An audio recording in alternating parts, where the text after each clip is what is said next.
Hello everyone, sorry about that. I just had to finish sending off a text because I have a bunch of things that I've been meaning to do that I'm finally getting around to doing, and in fact I have an email to write. So you're gonna sit here while I write an email on stream because I'm what a mess. As always, I am the most of messes. Like, why won't this plug go in? Did that work? Let's see it working. Hello? I need my keyboard back, please, and thank you. Come on. Come on. All right, now I know you're plugged back in, and you're just being a butt about it. Hit the button, maybe it'll be me. There we go. Okay, yeah, we're good. We're good. It's fine. We're good. It's okay. How's everyone doing today? Today's been an interesting day for moi. Kind of bored. Kind of, trying really hard not to nose moments. I mean, that's a thing. I'm getting slapped by allergies every freaking part of the day. It's great. I love it. I love it. Oh, you're fine. You're fine. Here we go. Grab this email. Yeah, allergies are freaking dumb. I'm so tired of them. So very tired. Oh my god. We're gonna see how far I can get today. Hopefully I'll be able to do the whole stream today. Because like this morning I almost called out of work for a hot minute because my face was just full, and then like it emptied within minutes, and I was like, okay, we're fine. But then like I've been like, there have been numerous times where I go rapid fire through all of the symptoms of an allergy attack. It's like your face gets full, then you start coughing, then you start sneezing, then your eyes start itching, then your throat is itchy. It's like within an hour, all of that will happen. And I'm like, this is exhausting. Please stop. I want to get off this train. Thank you.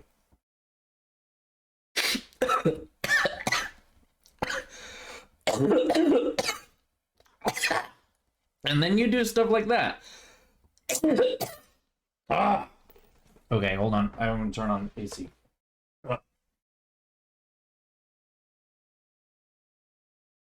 Oof. Okay. Yeah, seriously though, I'm biking, and like my bike home today, my eyes were, they felt like stuff was in them. Like that's how itchy they were. There was nothing in there, but they were itchy enough that I thought there might have been. So bad. Um. Ooh, excuse me.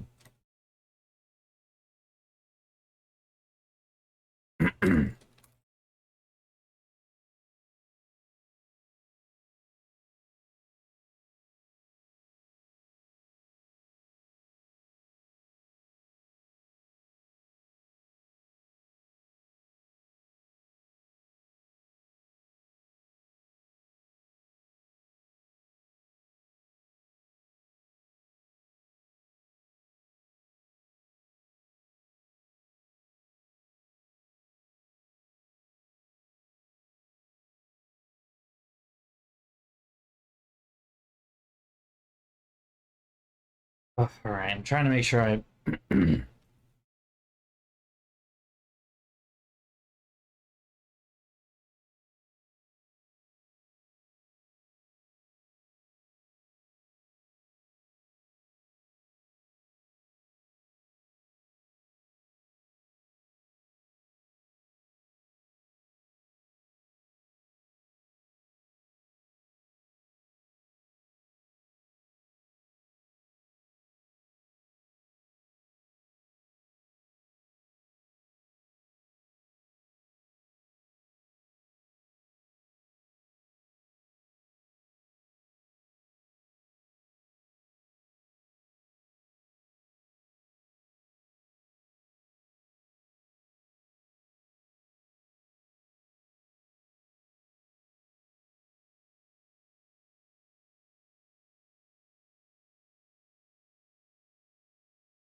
Let me make sure I phrase this right.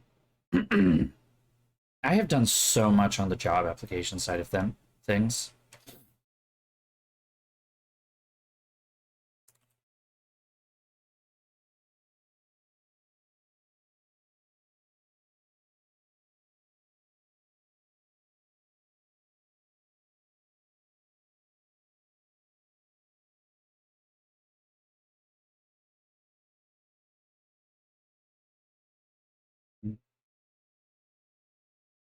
I've also applied to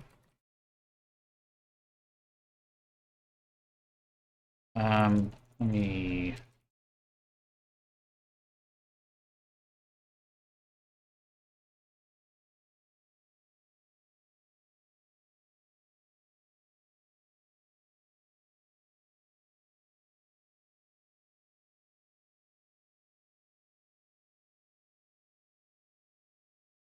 uh let me see what I can find here. Oh yeah, no, I have been doing a bunch of it's not necessarily that I decided to apply, it's more that I am getting around to doing it because I just didn't want to for the longest time. Um and like a great example of this is there's a job at our alma mater actually that I am finishing up my application for today that was a little more in depth than I thought it was going to be. Because it's essentially a faculty position. Like it actually is tenure track and everything. And so I have a lot of other materials that I have to submit, not just a cover letter and a resume. I also have to submit, for instance, a diversity statement, which I had no idea what that was until very recently.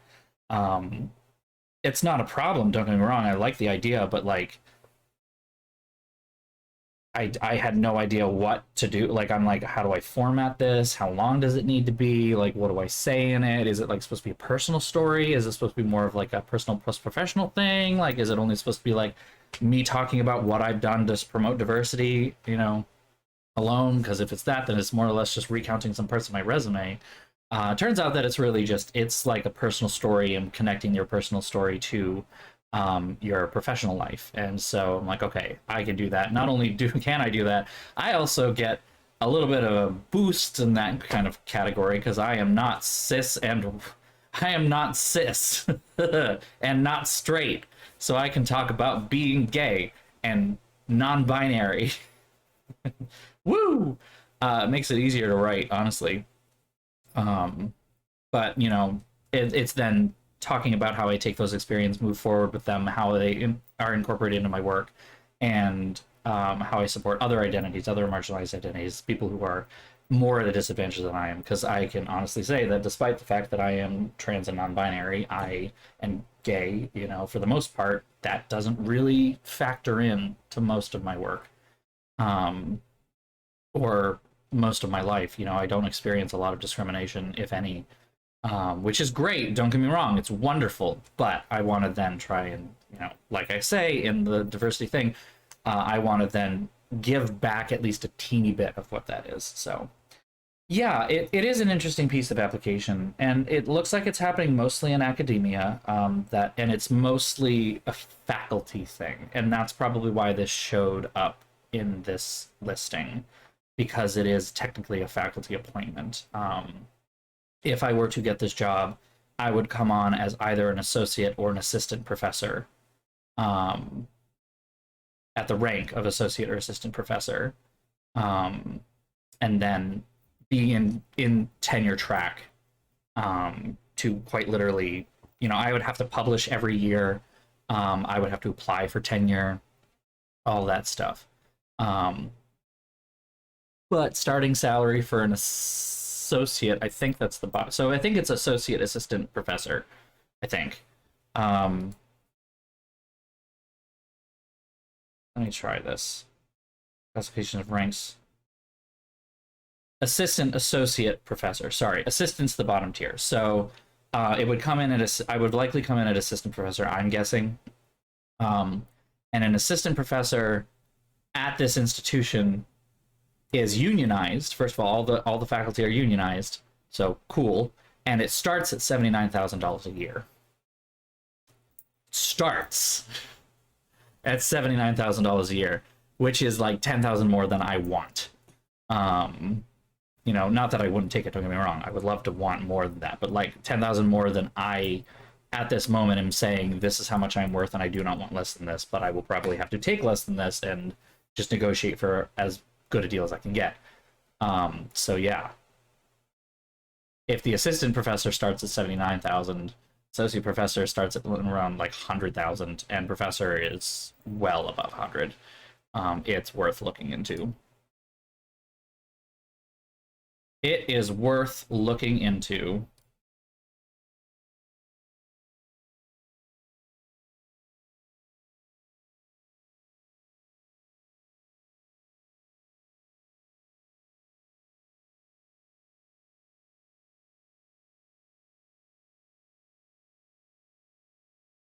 Uh,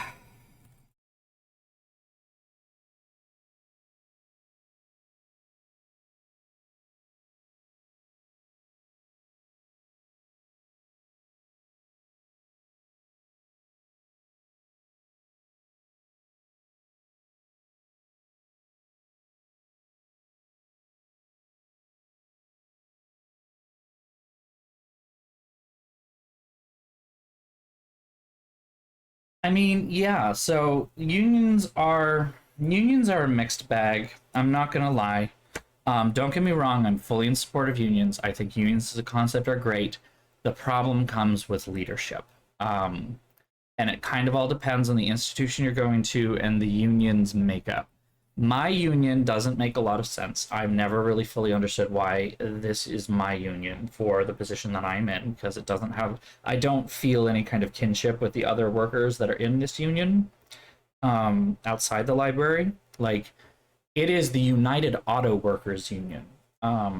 It's one of the largest unions in the United States, but it covers like canning factory workers, car manufacturers workers, car manufacturing workers, auto works workers, and like hospital support staff and academic support staff. I have no idea what those four groups have anything to do with each other. Like, the needs of them are so incredibly different. Maybe auto workers and canning factory workers have a lot in common, or maybe a little bit more in common. Factory job, dealing with large corporation managements and production, etc. But like, I don't understand what a hospital support staff and what um, academic support staff have to do with that, or each other for that matter. So it's never made a lot of sense to me. Um, the local union leadership, the union leadership at the university I work, is kind of operating for Boston 30 or 40 years ago. Like, they are operating under the on like they are operating to try and get benefits, to try and change things. For like, the new contract has, it gave us a raise to make us more or less on par with where we would have been if we had not had a pay freeze in 2020, but it doesn't really do much to enhance anything beyond that. um it just seems like they're not very successful if they are trying to push for more, or they're not pushing for more, and I'm kind of frustrated by that. Now, I know the follow-up comment to that is you should get involved with union leadership, and honestly, I probably could, because these people have been running uncontested for years, and they're not running uncontested because they're the only ones that are interested. They're not running uncontested because they're like, incumbents and no one dares touch them or anything like that. They're not like, the mafia union boss or anything like that. It's just no one is interested. Lately, I've started seeing some more people my age starting to get involved, which is good. I just don't have time personally to get involved in it. And considering I'm on the cusp of leaving, it doesn't make a lot of sense to do it now. I was even asked recently um, to help with something, and I had to say, I'm sorry, but I can't. I don't have time, and I'm also about to go for surgery and going to be gone for 2 months. You know, um, so yeah, I'm frustrated with my union, but I think unions are a good thing. I'm also less frustrated with it now that I know more about the issues facing the university that I work from an administration standpoint. Um, Sounds like there's a lot of squeezing belt for not a lot of reason. Um, and it's kind of hurting everyone. And I think I spoke on this earlier this week or last week about how frustrated I was that, we're being asked to cut budgets while the university president and provost make over $2 million a year. Um, and we're not even being given a cost of living raise that is equivalent to inflation right now. My cost of living raises have been over the last 2 years have been decimated by the inflation rate. Um, and I think even this upcoming one that will happen in July will probably be swallowed by inflation as well, which is really annoying. So, yeah, it sounds kind of like that attitude is sticking around that, oh, we make more than you because we do more than you, but they don't really. And not that without that changing and without the, you know, wealth that the university is accumulating going into its own operations in any reasonable way, I don't see how this university continues operating for a while. Like it's literally at the point where I'm like, I don't see how this lasts for another 10 years. I really don't. Because at a certain point you're just gonna start hemorrhaging people below and there's gonna be no one to prop up the people up top. Like it's just gonna crumble underneath you. And they don't realize that, and it's bizarre. And the only thing I can think of is that they do realize that perhaps, and they're just gonna like golden parachute out of there as soon as things start going south because they are all of the library, all of the not library, all of the university administration for the most part are like retirement age, if not older. So it's like, and then like how many associate and assistant deans do we have? We have a dean for everything. And all those people get paid like they're associate and assistant deans. And like it's just there's a ton of bureaucracy that the university is paying for that just doesn't seem like it's working for anyone's favor. Meanwhile, all of us down at the bottom are scraping around for whatever's left. So it's just I don't know. I can't fault my union as much as I used to because now that I've seen this, I'm like, oof. Yeah, yeah. I mean, see, that's the thing. The getting a new job and coming back, I was told even before all of this was made clear to me by like just observation and even talking to other people, I was told that the easiest way to get a better paying job at the university I'm currently at is to leave and come back, is to literally quit your job, find a job elsewhere, and then when another job opens up, come back for that one. Because they don't normally do internal hires, and their hiring is so slow that by the time that they might consider you, even if they do an internal hire, it's going to be like your experience is going to be too late, and you're going to want something better than what they offer. So leave, get the job you want elsewhere, and then if something else opens up, then come back for more money. But like it even kind of sounds like coming back for more money is not going to happen at this point. I don't know. We'll see. Uh,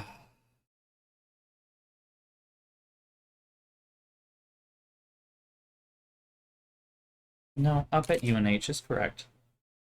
Stop it. I went over Brandeis.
Um,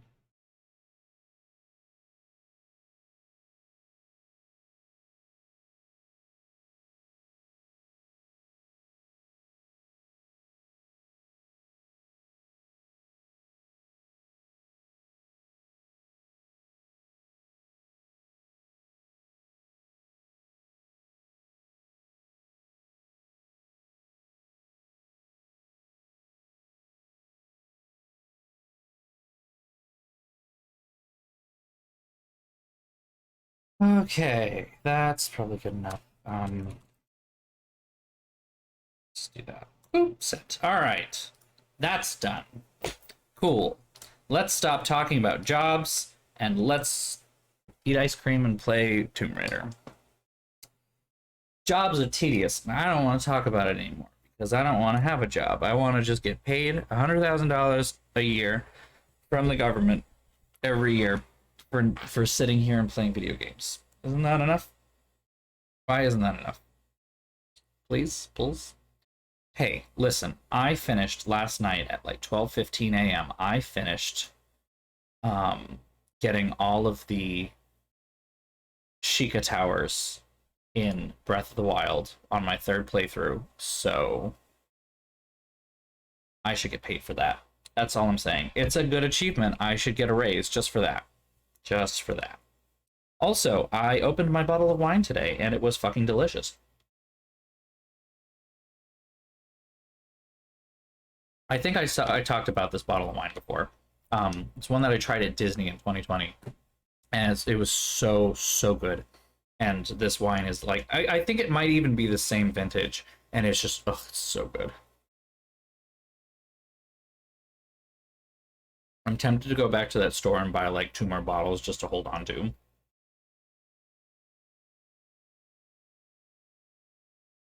Ooh, only 6 more days. That's so cool. That is so cool. I've been enjoying playing Breath of the Wild again, actually. I originally was gonna do like a full, what's it called? Completionist run. Like I was gonna, oops, come on, jump onto the pole. No, Lara. I don't need to press B to safely drop down and grab the pillar. I'm good.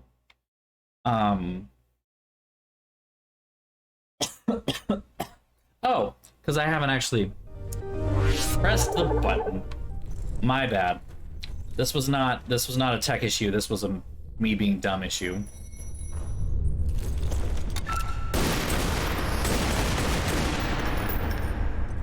I have so many shots. I didn't pull the trigger. Yeah. Curious. She does a whole bunch of acrobatic stuff still. Yeah, that's still a thing. Yeah, you fucking get it, girl. Get it. Boop.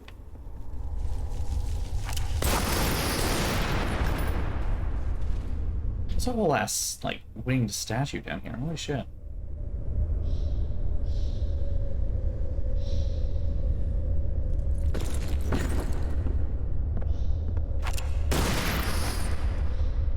Fucking bats.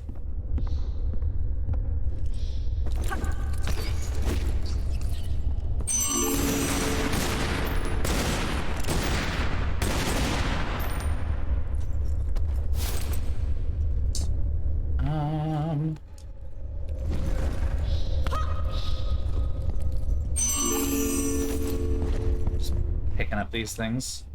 It's my job. I mean, I am a Tomb Raider, and these are... Oh, no! Well, that was nice. It was my job.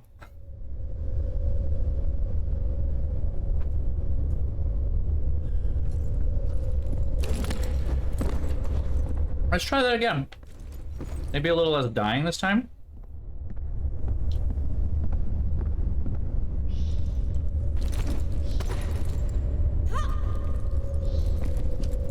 Nice.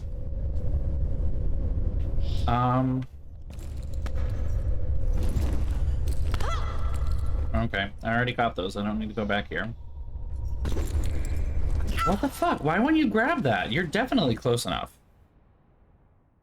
Okay. That again.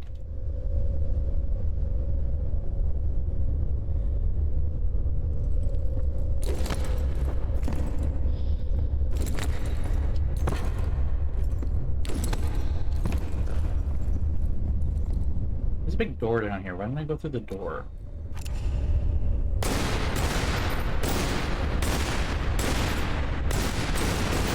Oh, so many spiders. Ew.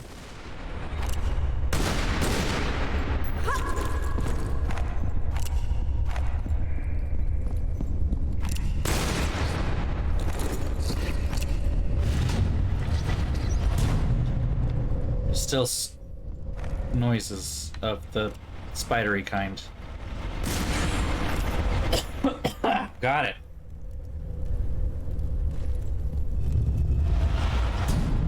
I don't actually know what this does. Ah! No, I need to somehow... Huh. What is this? What is this puzzle? Oh, but that opens that. Okay, that's probably important.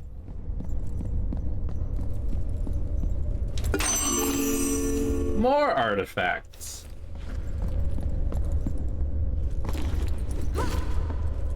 You know, this is the best tomb to raid because there's no, there's no like appropriation or stealing of another culture's artifacts going on because not only are these English artifacts, but they're Croft family artifacts. Right? Like this is literally her family's crypt. I think it doesn't get any more original than that, right?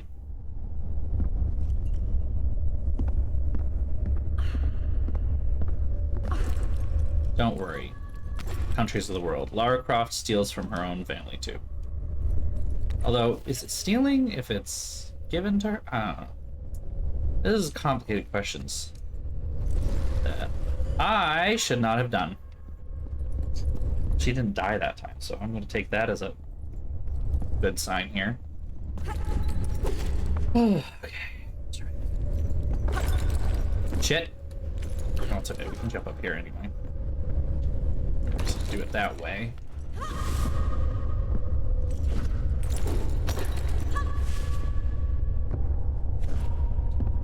All right. Let's try going this way. Again. I mean, yeah, if it was stolen in the first place, sure, but it looks like a lot of this is just original to the building. Now, these artifacts that we're picking up are just little diamonds anyway. They've always been just these little metal diamonds. And even the, like, super cool, extra special artifacts are just, like, round balls of gold. Not really much to speak of. Which is a bit of a shame, because like in previous games, it has been actually, like, cool stuff. Where are you? I hear you, but I don't see you. Like, that's medieval art right there. That's straight up just, has this person seen a person?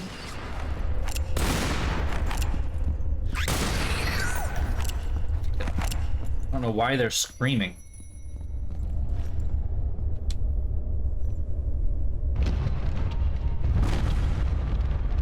Oh, okay.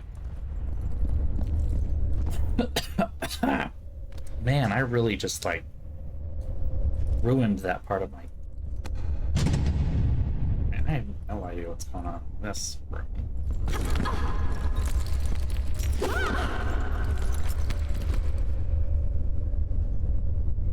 Oh. Interesting.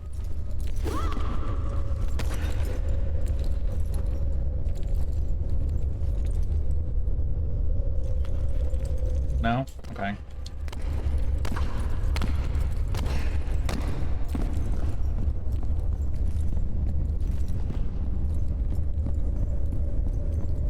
Well, this is a block of heaviness that, in theory, could press down a plate that is not in the immediate vicinity. Huh, there's another one.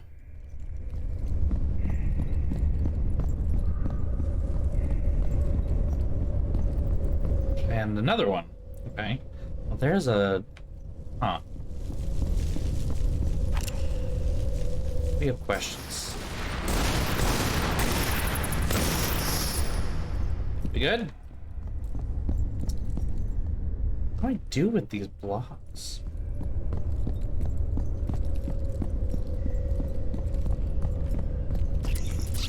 Nope. Gross. Oh, here's a block thing, or thing for blocks. Okay. So now we have an answer.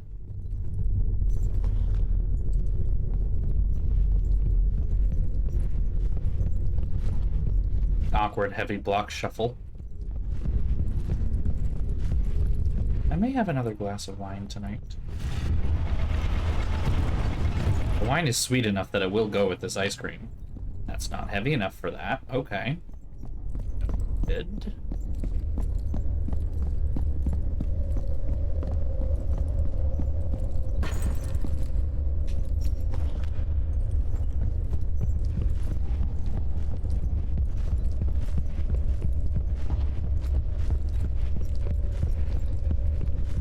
Yeah, absolutely. Bullets. It's the fastest way. I mean, come on. Come on. It's so fast. You saw how fast I killed all of them. You just shoot them. They're big fucking spiders, though.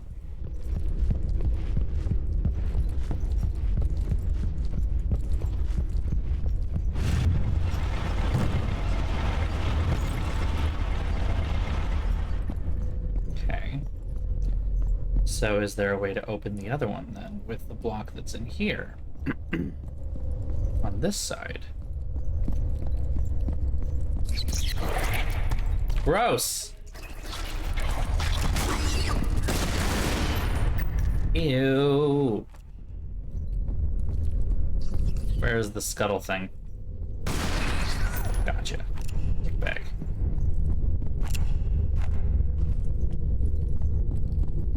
Okay. So I think the answer to that question is yes, I can indeed.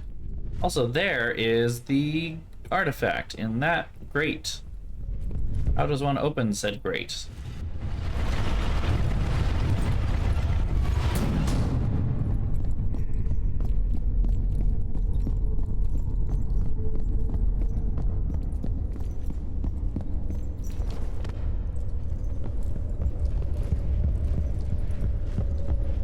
I don't know if this is worth it. I'm trying to basically just open a path to more easily move between the two areas. I don't know that this is necessarily fixing the puzzle, but it is allowing me to move between the areas a lot easier.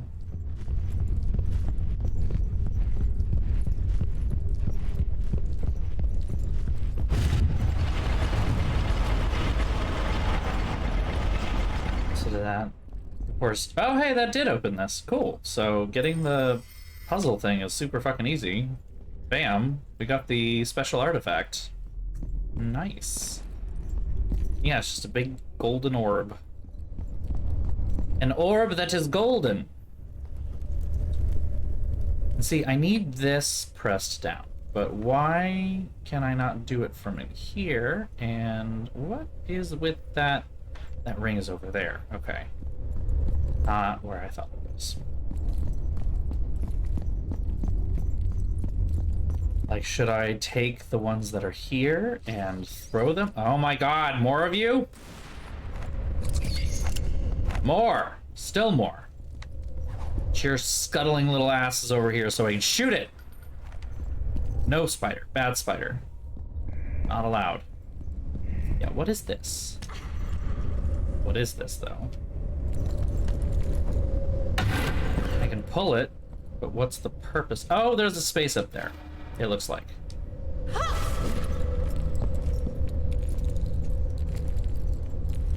Jump, jump, jump. I don't know why that didn't work. There we go. Oh, well, there's a... Okay. That's nice.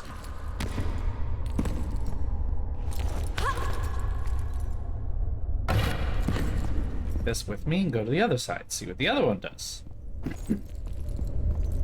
I mean, you can stomp on them.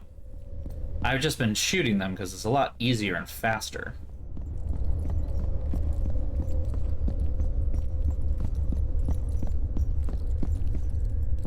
I do appreciate that compared to Legend, this does seem to be a bit more puzzle heavy. Like, you have to go into a place, figure out what the hell you're supposed to do, what all these parts mean, what they do together. Okay, there's literally no reason for those to exist. Okay, it's literally just to get the little thingies. which is fine, but like not important. Also, what can I do with that? Can I see that there's a ring there, but you won't let me do anything with it. Oh. Interesting. I don't know what to do here exactly. So what we're gonna do is we're gonna run back down. Pick a side. Well, yeah. Pick a side. No fence in here. Okay, just wanted to check. I'm gonna take this. We're gonna throw these over there.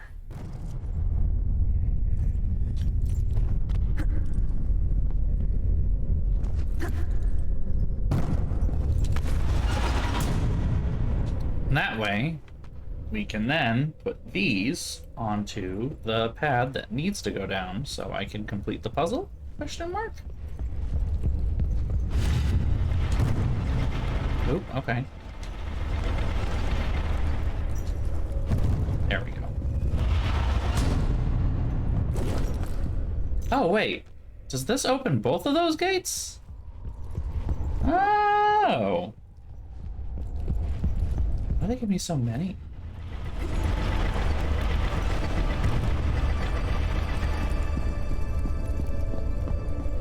Well, I got some music, and that, I guess, is gonna mean that we're doing the right thing, so...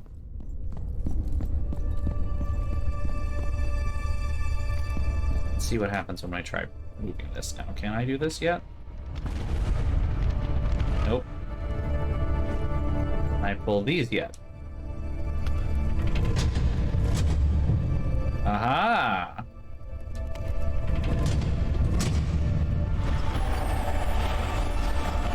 I see. Light up the angels and you win.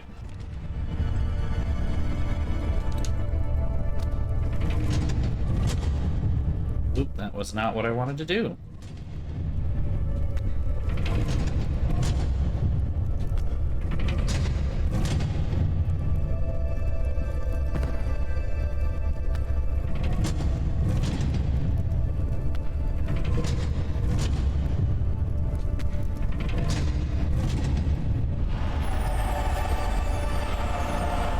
Nice.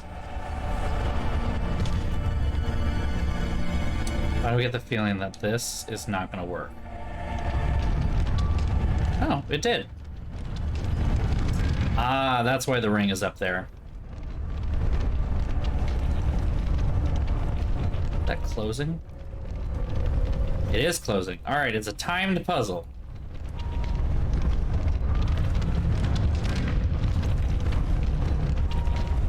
Lara Croft comes from a long line of Tomb Raiders, and so they challenge each other generationally by being dicks to each other.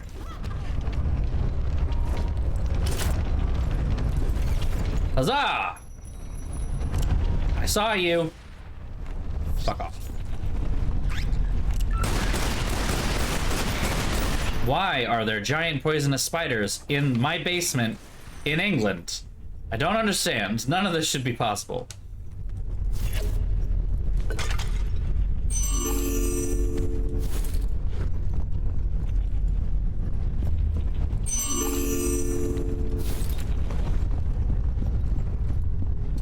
Okay. What's up the stairs? It's Dad's study. Interesting.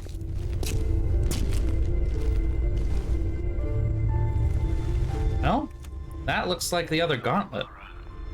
Here in this room is everything we recovered from Bogavati, Thailand. Be especially careful with the thralls. They managed to kill 6 of us before we boxed them up. They were protecting one of Thor's gauntlets and a map showing where the rest of his treasures were hidden, all of which are necessary to open the way to Avalon. The Norse believe this site contains a powerful weapon, and to safeguard against this possibility, I destroyed the original map. I hope this was not a terrible mistake, but if it was, I hope you and your mother can forgive me.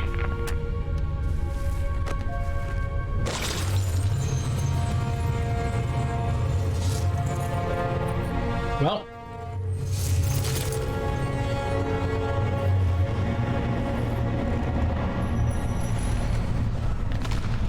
Oh boy. That looks like a fun time.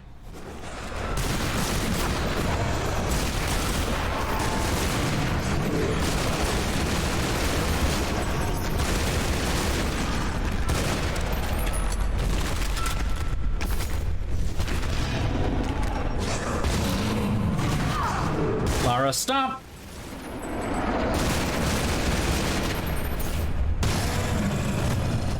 Well, that's gross. Brawls! Woo! Why am I kicking that? Oh. Why, though? I thought, okay. I figured there might be something to actually interact with here, but no, it's just smash things.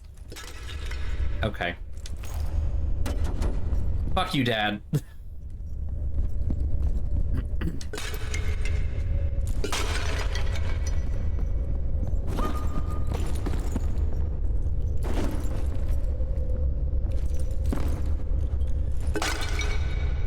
Oh, and here I thought one of those might actually have an artifact. I was wrong. Ooh, it's glowing. Oh, hey! Interesting. Dad, why do you have this in the basement?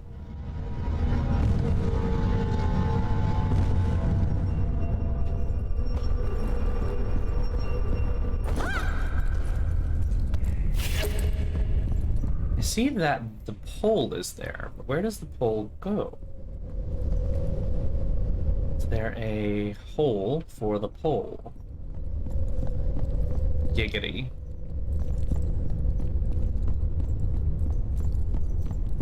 Yeah, these you do jump on. Yeah, no, this is true. The different pests, you know? Different. Totally different. Okay. Maybe you do this, and then you do one of these. And then you do this. Still don't know what that hole was for, though.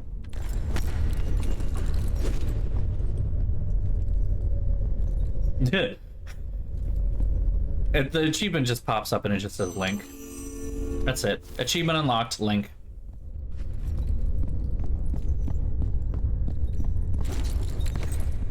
Hyrule's favorite asshole. I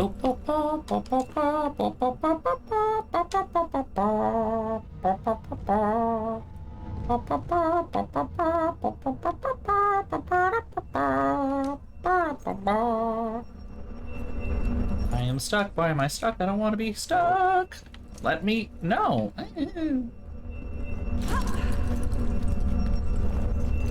Okay. We're up on this platform, which continues to be confusing as to its pointlessness. Though it is fun, it is still pointless.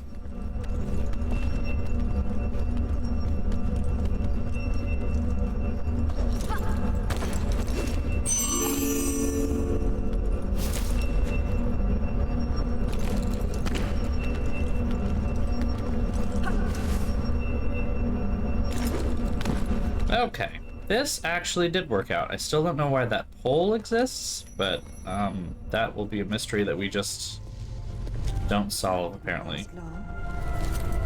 Oh well.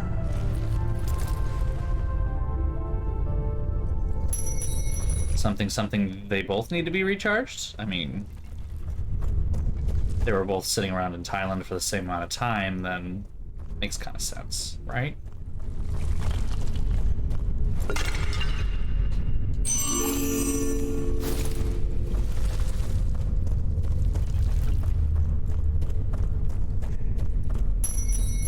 Pull the lever! Boop! This pops me out. Where? Oh boy. Oh, we've been here before. My house. My house. We literally have been here before. It's the same exact part, but it's just not the prologue.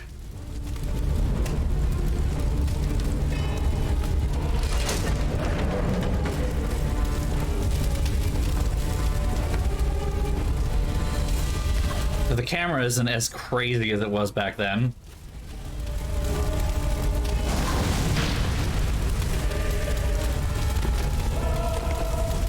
Uh-oh.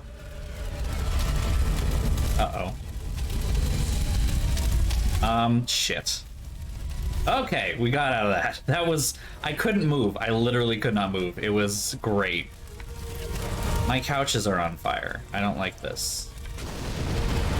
My house! This was truly a traumatic experience as a child that was obsessed with opulence. I mean, that hasn't ended. But... like, childhood me was watching this being like, oh my god, her house is burning, it's so pretty, I hate it. And now I'm just like, well, this is also just plain fucking traumatic. Let's be honest. Like...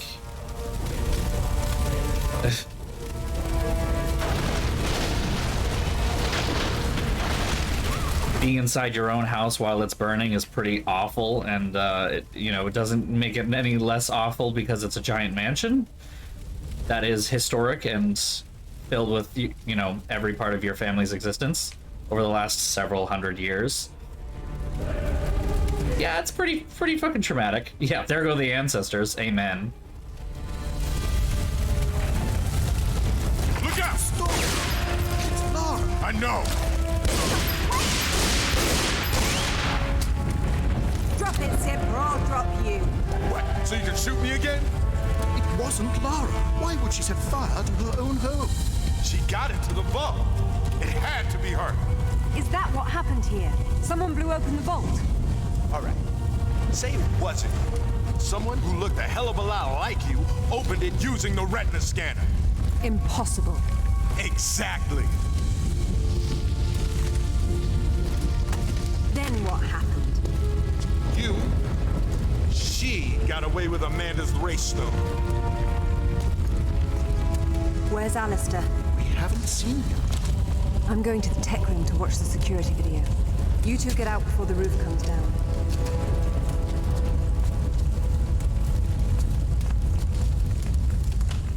Well, what are we in for then?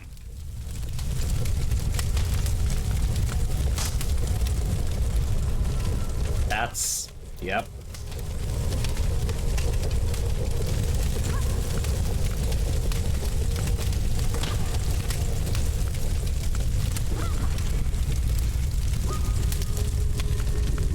Yeah, that's a good question. What about the fire suppression system? Is there one? And if there isn't, why not?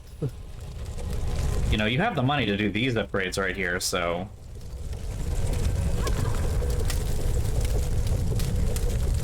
you should have the money to, make your house not burn to the ground.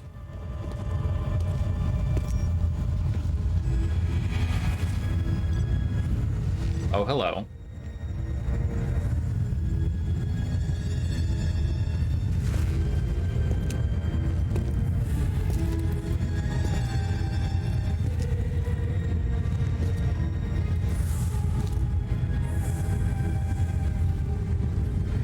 Oh, shit.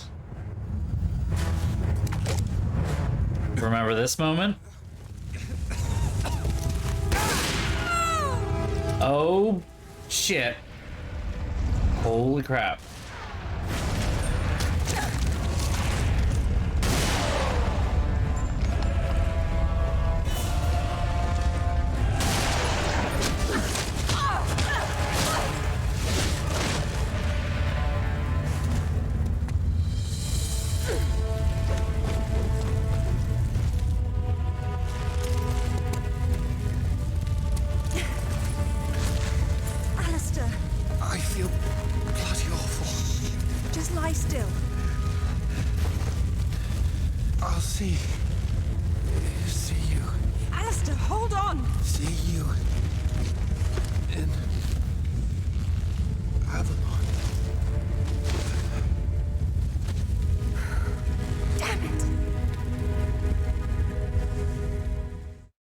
Well, if you don't remember, that was a callback to Tomb Raider Anniversary, where we had a doppelganger that we had to defeat because they mirrored our actions, right? This one doesn't necessarily mirror our actions. It's a little scary. No.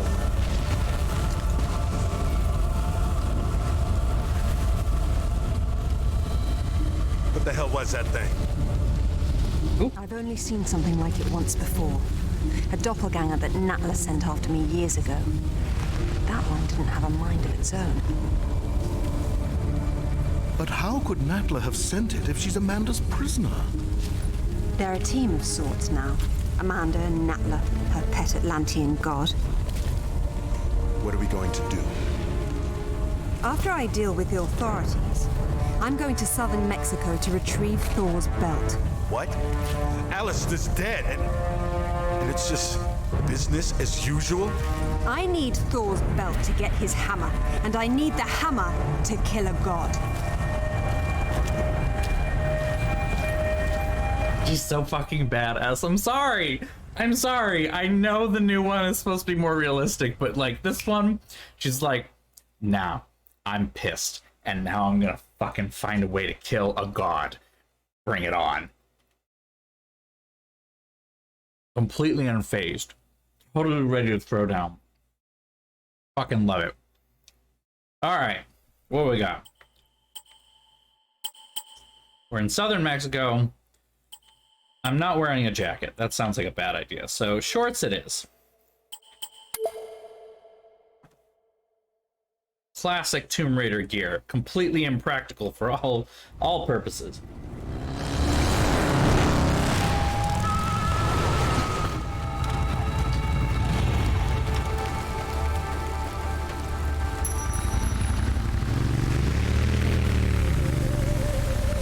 Also, there are all these journal entries. I haven't been reading any of them. Hold on. Here we go. What do we got? Oh, a Mediterranean sea expedition. My father died in a tragic accident while searching for Avalon, the mythical resting place of King Arthur. I never shared his belief that it had played any role in my mother's disappearance, but recent events make me suspect otherwise. Professor Eddington knew the coordinates father intended to investigate next, but did not know how he had determined them or if he had confirmed the existence of a ruin at the location. That's up to me. Niflheim. The World of Mist, one of 9 worlds of Norse mythology, linked by Yggdrasil, the World Tree. May have mispronounced that. Oh, accident. Yeah, about that. So we're gonna if and when I get around to playing the new Tomb Raider trilogy, you'll learn more about Lord Richard Croft's accident. While it seems clear that Niflheim is an underworld metaphor, the original sources are contradictory as to whether it is distinct from Helheim, where those who did not die gloriously in battle go after death. Yggdrasil, thank you. Okay. I'm adding a G in the end. Yggdrasil. There we go. Kraken are monstrously large creatures in mythology, though thought to be based on sightings of a giant squid, not to be confused with the sea serpents in Nordic tradition. Though both were blamed for the disappearances of ships of all sizes, the beast clearly is a recent addition to this ruin, and subsequently grew too large to leave again. Just very matter of fact. Also, you killed it, but that's okay. Thor, the god of thunder in Norse mythology, and is most known for his mighty weapon, Mjolnir, variously described as a battle axe, a mace, or a warhammer, though most commonly depicted as the latter. Among other powers, it could supposedly channel lightning against Thor's foes. Just as the legend of Excalibur was a myth built up around an ancient artifact of great power, the myth of Thor's hammer might be a distorted description of a real ancient weapon. Thor's gauntlets. It was said that Thor could only wield Mjolnir by wearing a special pair of iron gauntlets. The gauntlet I discovered in Niflheim could very well be the source of this myth. Much of the gauntlet itself crumbled to the touch, but the carved knot of stone and metal in its center was undamaged by age. It extended metal tendrils and conformed to the dimensions of my hand perfectly. Clearly this is the ancient source of power of the artifact, and the rest of the gauntlet was added separately later. Amanda Everett. Amanda has never forgiven me for believing she was dead and leaving her buried in the Peruvian tomb of the last queen of Tiwanaku. When I found out she had survived and later escaped, I wondered if I too could forgive myself, but our clash over the search for King Arthur's sword Excalibur dulled my guilt, and knowing now that Amanda played a role in what happened to my mother has squashed the feeling entirely. The only reason I let her live was to someday learn more of what she knows, but if her aim was to kill me outright, I might have to change that strategy.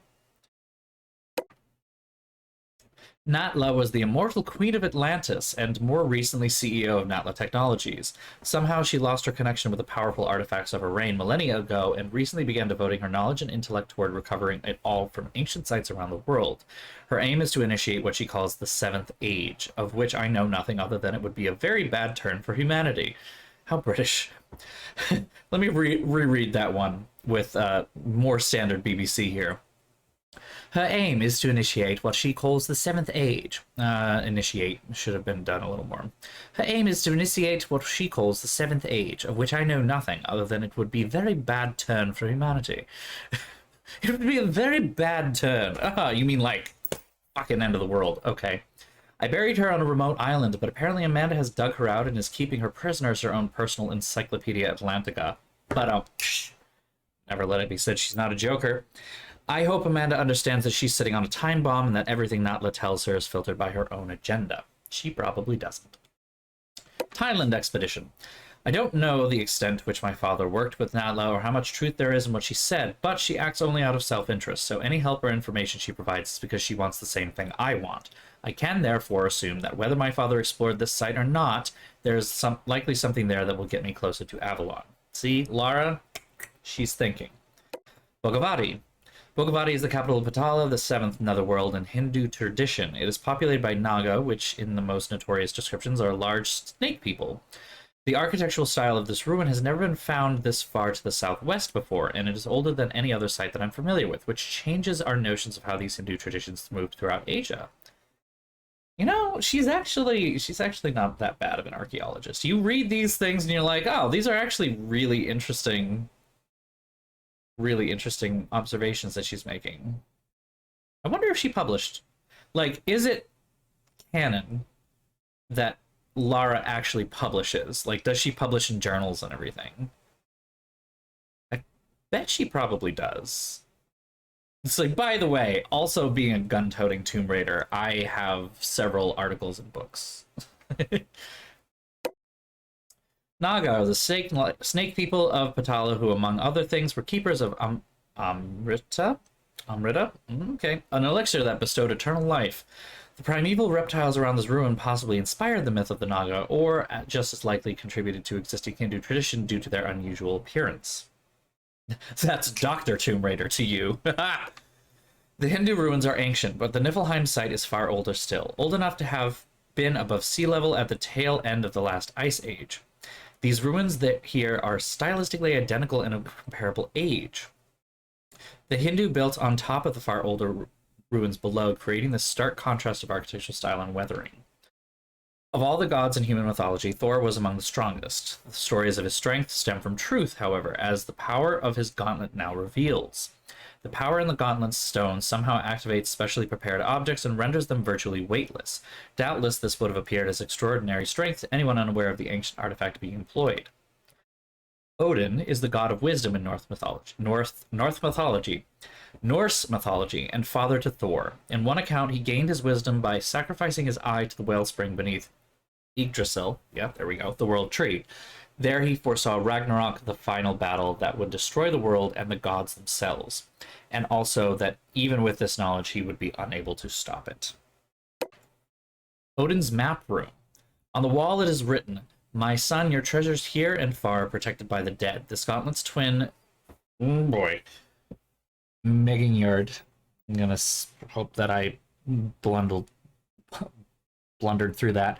And the mighty Mjolnir to keep Jormungandr subdued. I know how to say that one. Whether the historical Odin was the literal father of Thor is not certain, but the two figures were related in some manner. Thor's hammer, belt, and gauntlets were apparently hidden throughout the world to restrain the Midgard serpent, Jormungandr. What this means exactly in the nature of the Midgard serpent are unknown. Perhaps the reference to how the artifacts are protected by the dead is a clue. I mean, so far we have been to Niflheim, one of the Norse realms of the dead. we've been to Bogavati, one of the Hindu realms of the dead, and we're now in southern Mexico. How much do you want to bet we're going to show up at an Aztec realm of the dead today? Woo! What the next one? Croft family crypt. In Bogavati, father inscribed a message that read, Natla, I see your goal and am your puppet no longer. Whatever partnership they had dissolved because of what he found there, and it must have been of major significance because I have never known father to desecrate a site like that. But he left me a clue that I believe tells me where he concealed the artifacts and the information he recovered from Thailand. Giant spiders. These giant spiders must have come from Thailand, along with everything that father brought back from Bogavati. An invasive species. Cool. Thanks, Dad. They have no natural predators in the entire English Isles, and you just introduced them. Fucking hell, we gotta reverse the work of St. Patrick and bring back the snakes that will kill the spiders, but then we're gonna have snakes on this island. And then we need another goddamn St. Patrick. That's gonna be my job. All right. Father believed that the myth of the Midgard serpent reveals that Avalon holds the answer to my mother's fate, but also a terrible weapon that Natla must never find. It is a testament to his determination that he kept such dangerous secrets intact, here in the hope that I alone would find them in the event of his death.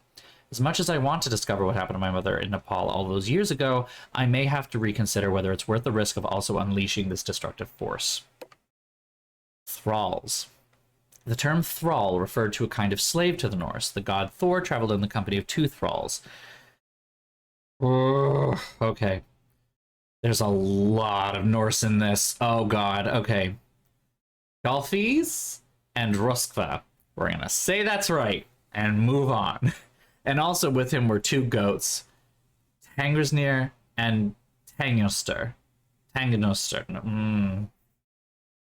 Which pulled his chariots. With his chariot. These goats were special in that Thor could cook and eat them each night and restore them the next morning with a single touch, as long as he had not damaged their skeletons. Father apparently was thinking of this when he named these animated tiger skeletons. By what means they are kept animate, I do not know. But I think I have seen something of what Odin meant by the artifacts of Thor being protected by the dead. Wraithstone. Years ago, when Amanda and I were excavating the tomb of the last queen of Tiwanaku at a dig site outside of Paraíso, Peru, we were attacked by an unknown force that manifested as a smoky energy being. Amanda found the stone that was its source and learned to use it.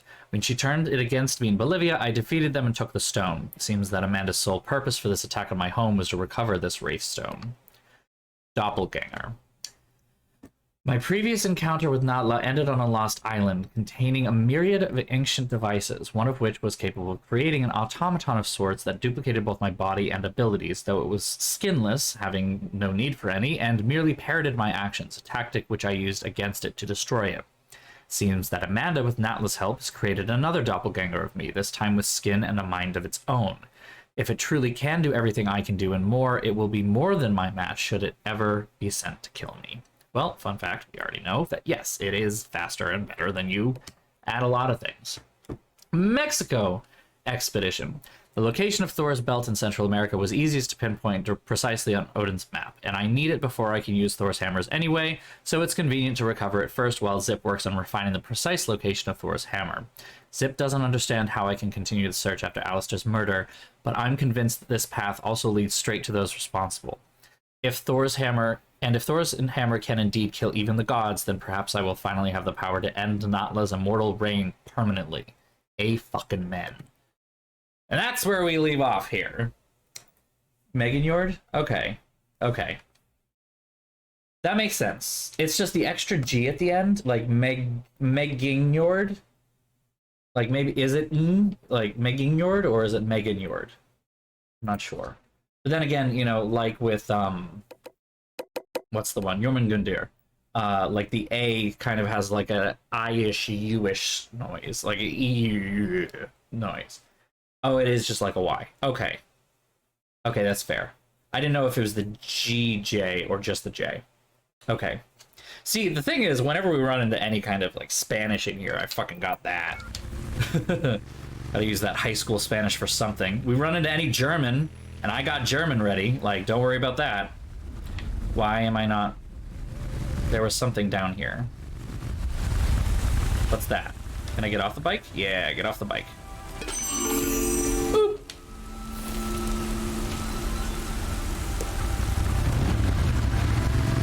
Basically, if it's a Western European language, I almost certainly can pronounce it. Thank you, music training. I saw a TikTok not too long ago. It was of a woman who is a singer, an opera singer, trained opera singer, right? So one of the things about being an opera singer is that you learn diction of all of the languages you sing in, and most of the time when you're singing opera, especially classical opera, you are singing Italian, German, French, Spanish. Like, so you learn diction in all four of those languages, which means that you can pronounce all of the words perfectly. But that also means that when you travel to those countries and you have very limited knowledge of the vocabulary, but great knowledge of the pronunciation and diction, you can sometimes get mistaken for a native speaker. I have actually had people think that I can speak Spanish because I can pronounce very basic things very well, which is frustrating. And sometimes I can understand bits of Spanish, but I can't speak Spanish back. So I have had people be like, "Oh, you know, you speak Spanish?" And I'm like, "Yeah, no." Oop, come on. It's so funny to me that, like, that actually happens, and it is both wonderful because it means, like, oh, so, you know, I can actually pronounce these languages correctly, so I'm not looking like a totally dumb tourist. But on the other hand, I'm then assumed to know how to actually say these words and what they actually mean. And no, I'm sorry, I don't. I don't. Why did I do that? That doesn't make sense. Hold on. Go up, go up, up, up, up, up.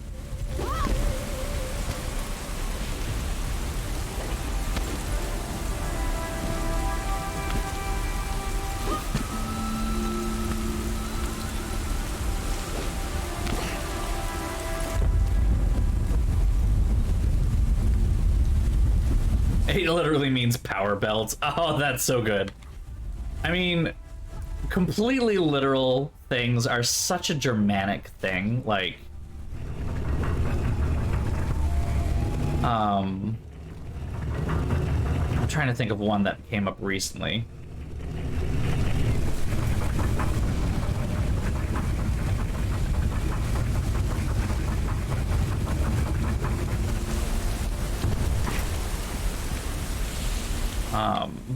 There was one that came up recently. I was looking at something in German, and it was like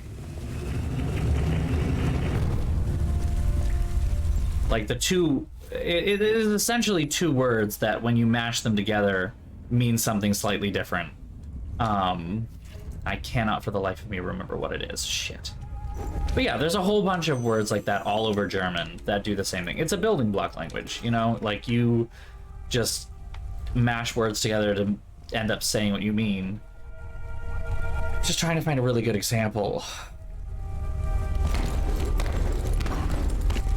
I'm not coming up with one off the top of my head. Woo! That's a noise. Growl? Get out the big gun. Let me just look up compound nouns, like, just think. Yeah, here we go. Yeah, this is one that's this is 25 hilarious ones. They are kind of dumb, but I'm cool for that.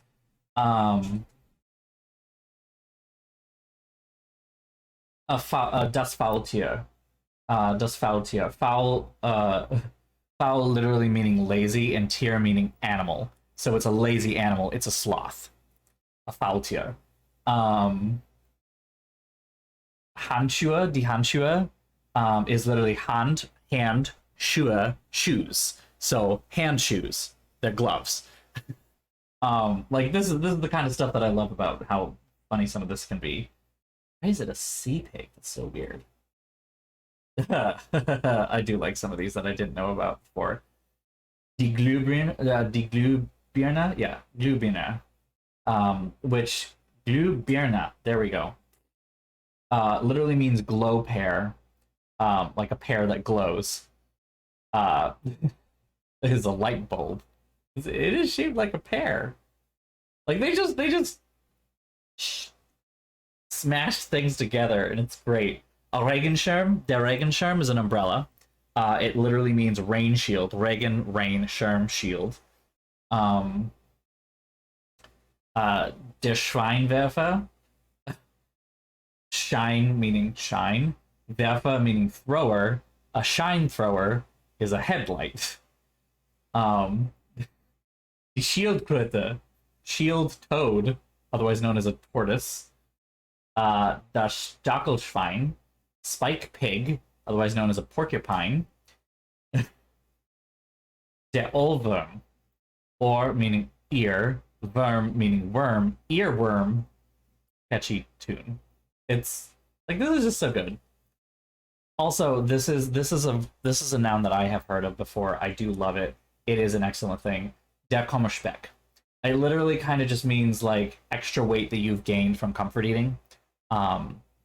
Like if you have been eating a lot of snack foods lately and because you're, sad or upset or something, it's like, my Kummerspeck. Kummerspeck literally means Kummer, sorrow, speck, bacon. Sorrow bacon. It's excellent. Excellent stuff here. Excellent stuff. Fucking love this dumb Die Fledermaus, flying mouse. It's a bat. Staubsauger, dust sucker. It's a vacuum. Stinktier, das Stinktier, a stink animal, otherwise known as a skunk. Der Titanfisch, an inkfish, squid. And, oh my god, they literally have a word for mullet. Der Vocula, Vokuila, Bonakutch, hinten lang. Literally just means short front, long back. Das Zahnfleisch, tooth meat, otherwise known as gums. Okay. Yeah, compound nouns. They're all over the place in German. Sometimes they actually make more sense than the English word. Stop cards. Good. Well, we have a big, scary friend to fight out here, I'm sure. Fuck me. Okay. I was aiming for the platform, or the, the handhold.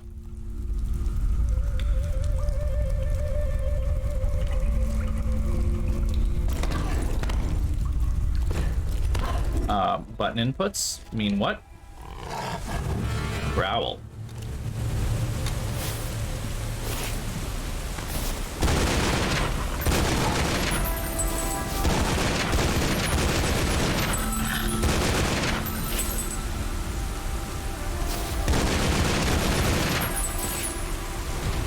Well.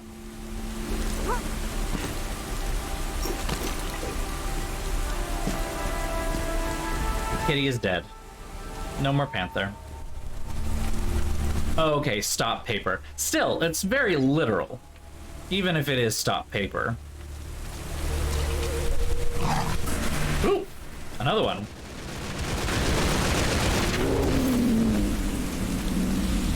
No, bad kitty.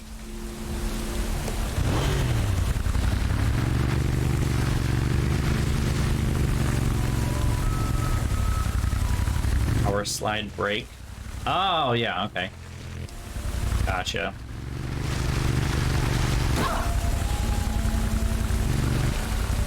Such a small, gentle tap. Why did she go, ah, and get hurt? Come on.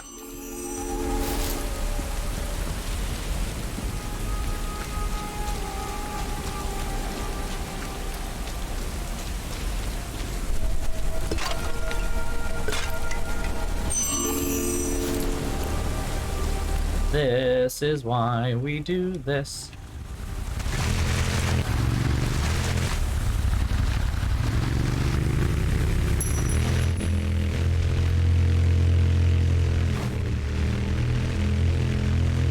Ooh, those acoustics.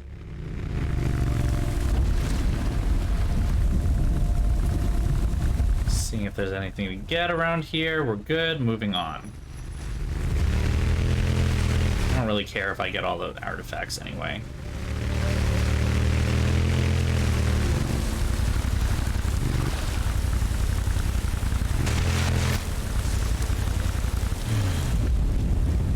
Making another stop. That's a growl of an animal that's about to die. Ooh, Heimdall would be a good dog name. You're right. Where is the big angry cat? There are dead people here.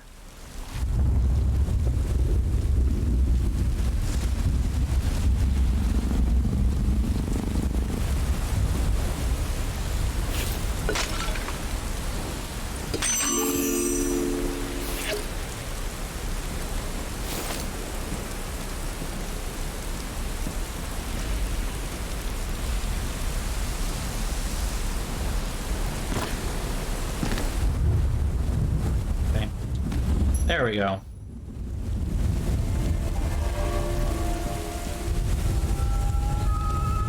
Alright, it's calendar time.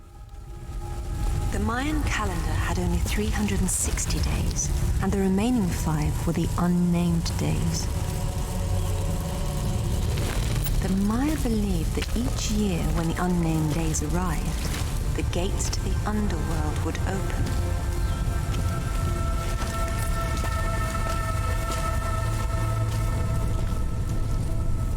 The aforementioned gates underneath a large playing field. Ayo, Jabalba! What's up? What do we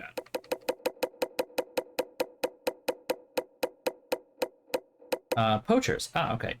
This area is the most rural and lawless region of Mexico, remote enough that some of its farmers do not even speak Spanish but Mayan. Far enough away that heavily armed men have moved in to poach the protected Black Panthers, or more precisely, melanistic jaguars.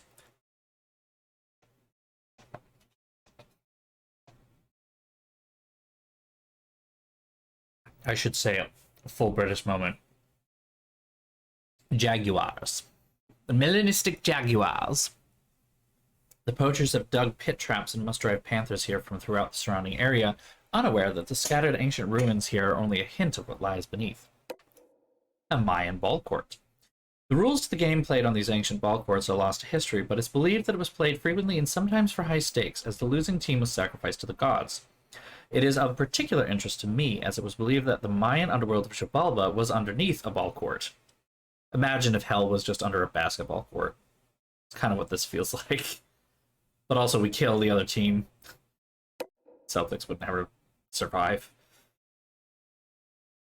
The Maya had many calendars for various purposes. The solar calendar consisted of 18 months of 20 days each, with left 5 extra days to fill out the 365-day tropical year. Names of these months varied greatly over time and distance, but the 5 extra days were known as the unnamed days. These days were feared because it was believed that the gates to the underworld would open during this time. Okay.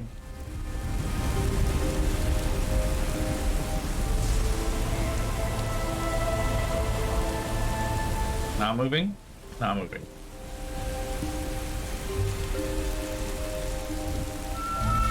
Also not moving. Interesting. Okay. Why not moving, though? But what if we're moving? How do I get down without dying? This is the concern that I have now that I've actually done it several times, so...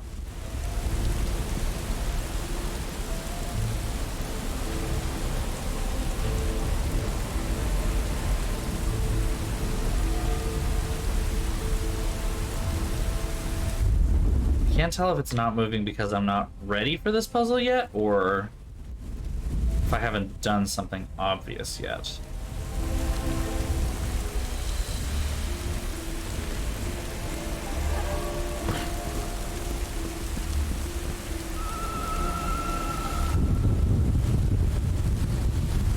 Like, there's a head here.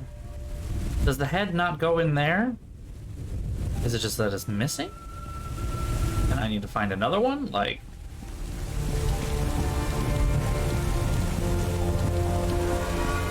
I don't see anything here, though.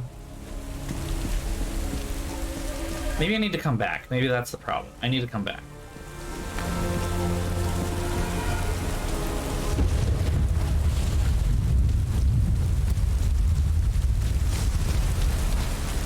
There's more up this way, I think. So let's try that.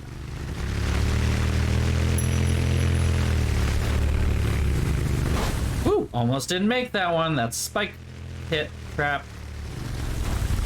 Ah, well, didn't make that one. Okay. Nailed it. Get back on the bike.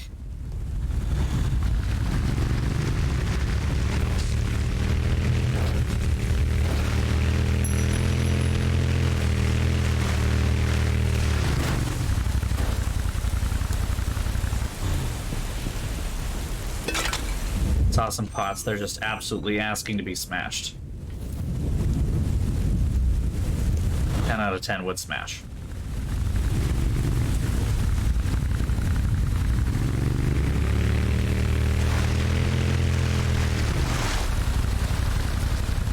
Okay, hold on. It's down here then.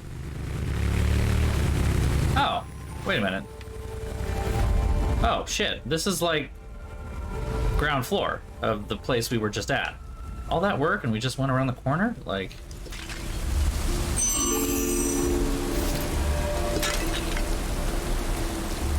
Okay. A little odd. Let's explore around, see if there's anything to do down here, and then if not, then we'll go to the other side, I guess.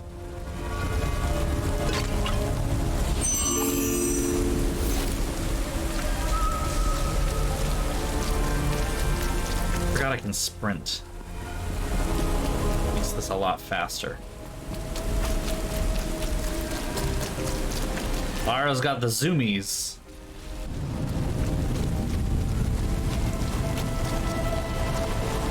Yeah, there's no, like, I can't jump up on anything up here, so the reason this might exist is because eventually when I assume that will open up, I'll have to go somewhere with it. Down this way then.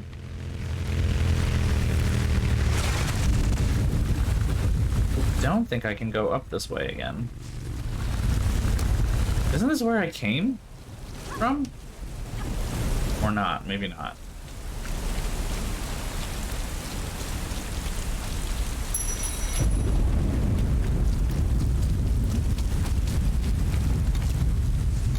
I see there's a panther over there. Oh, and there are poachers. Nope, we have not come from this way before. Time to shoot some mans. Listen, you're in the realm of the dead. I'm just helping you get there, that's all.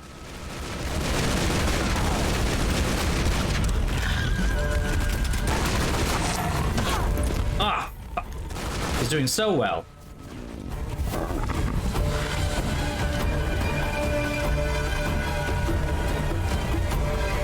No, there's another one. Heard him. Woo!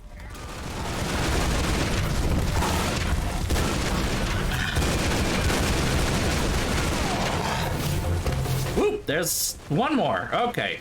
3 panthers. We good? Oh, that was intense, but hey, I survived and I didn't die. This is good news. Good news, everybody! Did she at least die painlessly? Oh. Bits, you say?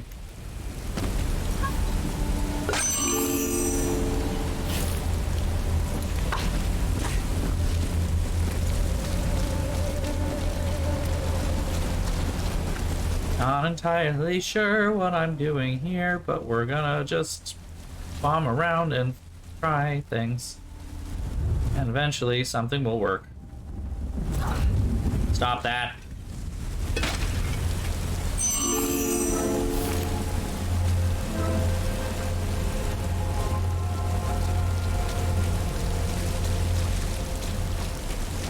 That extra health on the health bar is very nice.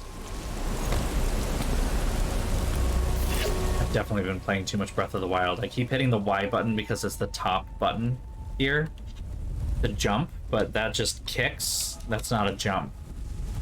So I'm because that's the jump button on the Nintendo controller when you're playing Breath of the Wild. My brain is broken. It is nothing but games. Games and nothingness.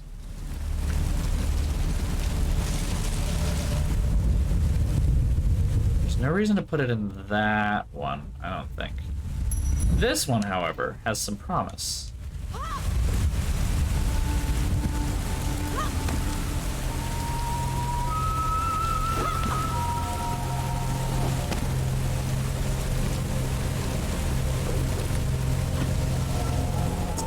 Alrighty then. I'm gonna be honest, Xibalba, I know originally. Oh, fuck. That's not fair. That's just straight up not fair. Xibalba, I know originally, because of the road to El Dorado. Don't get me wrong, I've learned more since then. Also, I misspoke earlier when I said Aztec. I forgot it was Mayan, not Aztec. My mistake. They are not the same. They are very distinct cultures and historical empires. Yeah, empire is the word I want to use. But yeah.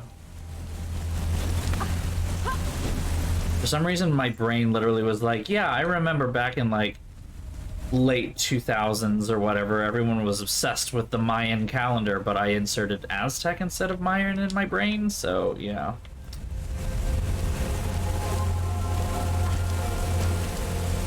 Okay, I see what I did wrong here. I see what I did wrong. I have to go over it. Nope, nope, nope, Lara. Nope. Here we go. Okay. Less death, less destruction, more climbing.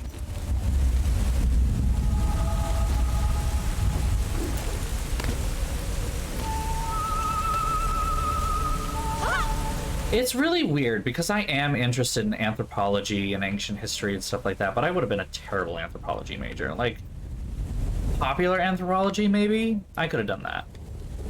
Like, modern day stuff. I wish I had learned earlier on that I was interested in that kind of stuff. I would have gone for a musicology degree instead of a performance degree. Not that I regret my performance degree, but there are some times where I wonder if I would have been more at ease getting a musicology degree than doing performance, because I'm very comfortable and rather enjoy musicology research. I just didn't know that you could do musicology research on like disco and pop music, which you can do that. It's important to do that, no less. It's very important because not a lot of people are doing it because it's not old dead white guy music, and old dead white guy music is for some reason more important than everything else, so etc. No. How about you jump up, sweetie?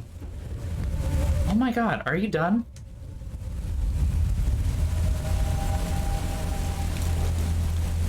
Why are you like this? Lara, it's right fucking there! Oh my god. Alright, we're gonna try going all the way over here. Start walking. Oh my god! Well, maybe I'm not getting the one in that pot up there, because that pot is just not happening. So, alright, fine.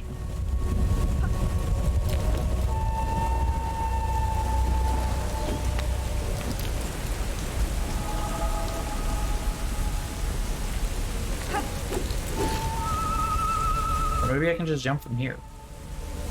Because there's that sexy looking pot that looks like it needs to be smashed. Smash. Oh man. Good stuff. Okay, moving on.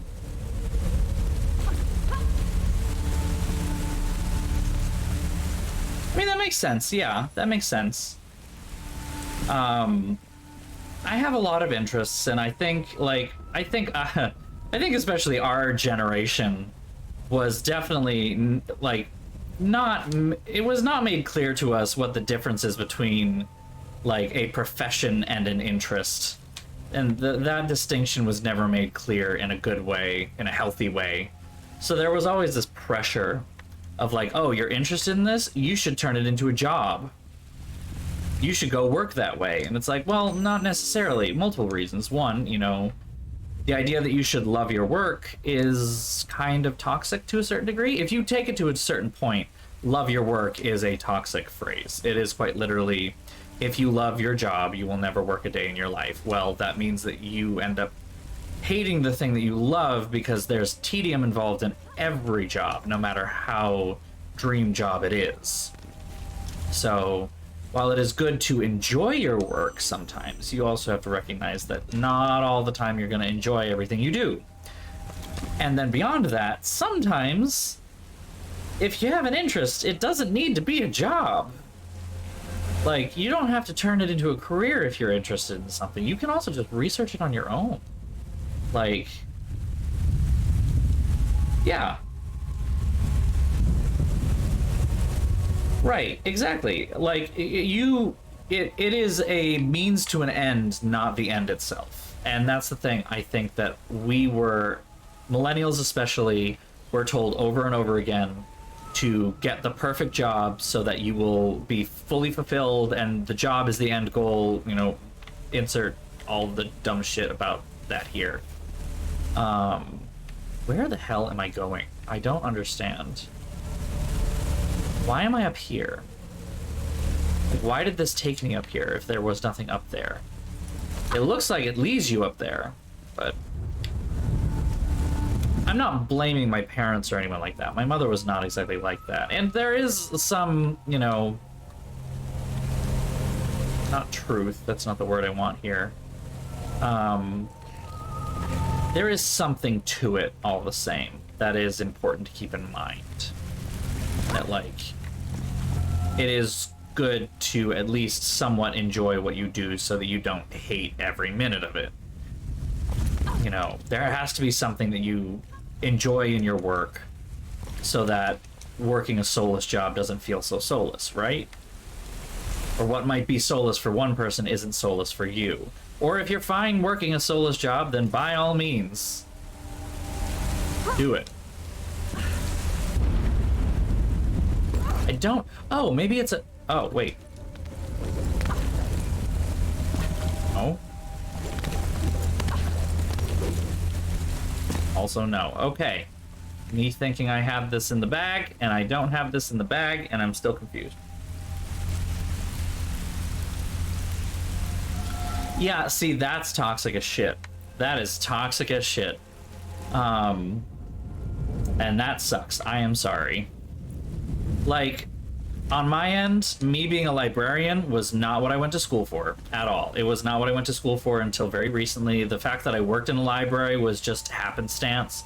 The fact that I kind of enjoyed that work was just, you know, I didn't know that that was even a thing I wanted to do. And even then, even at this point, there are still questions in my mind. Do I want to continue doing library work? Or would I rather just get a job that makes me a lot of money to facilitate doing things that I enjoy outside of work? Because, can't deny, there's a lot of things that I really enjoy that I can't do, or I would really enjoy that I can't do, because I don't have the money for it. I have the credentials, I have the skills, I could absolutely make a lot of money. Not like a lot, but like a pretty good amount of money. But how much do I have to sell my soul to get that? That's the key thing that I don't know. And this is just my first job. Like, I have not had another job aside from this one, and I realized yesterday when I went out to dinner with a colleague that, like, I cannot judge every job in this profession based on my experiences at this one. You know, the position at our alma mater, like my undergrad, it's a good sounding job. It has a lot of qualities that I would really, I would find enjoyable to work with. You know, the position is officially titled Student Success Librarian. So my job would essentially be finding ways that the library can directly help students, not just in their academic lives, but their whole lives. A lot of that is going to be a lot of outreach. I have no fucking clue what I'm supposed to be doing in this space right now. Maybe this is also something that I'm not supposed to do yet. Fucking hell. I don't know where I am or why. So I haven't seen a lever or a pressure pad or anything around here. I can tell that there's a door in the floor there, but I don't know how to open it yet. So I don't know what's up with that.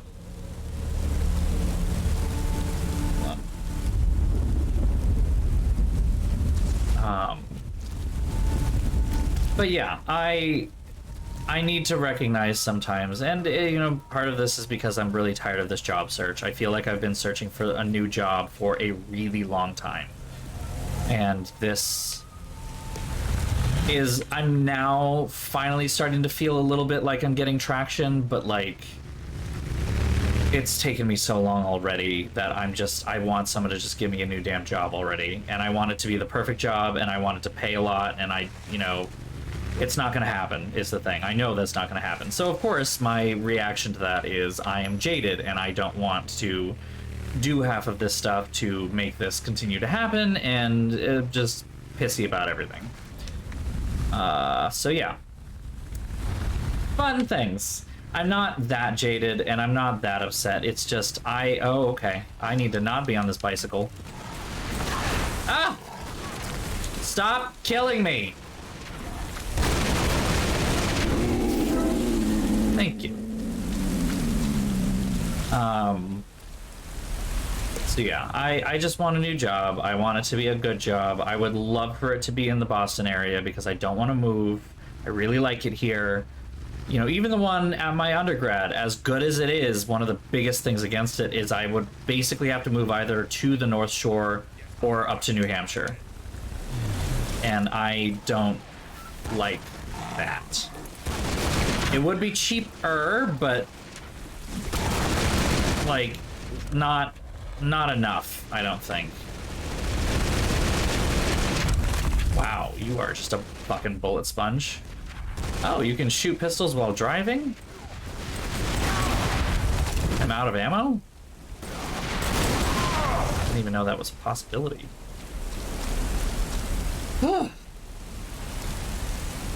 Yeah, no, I definitely started talking about jobs again as soon as I started playing. I'm good at this. It's fine. It's fine. Don't worry about it. It's fine. Also, hi, Votsek. Welcome. Long time no see. The Lara is doing well, as you can see. She's all shiny and new for 2008. 2008? Yeah, 2008. It's hilarious to me, and I pointed this out on my last stream, which I don't think you were here for, but it is hilarious to me that this game came out a year before Dragon Age Origins, and it looks so much better. Okay. If that is not a thing to grapple to, then what is the purpose of this? Oh. I feel dumb now. Okay. This has a puzzle I feel like it can solve. At least. Yeah. It's just, it's funny to me because it's like Dragon Age Origins was oof. But then, come on, are you going to push forward? There we go. Dragon Age Origins was oof, and this game is holding up pretty fucking well for being a year earlier. It's just really cool.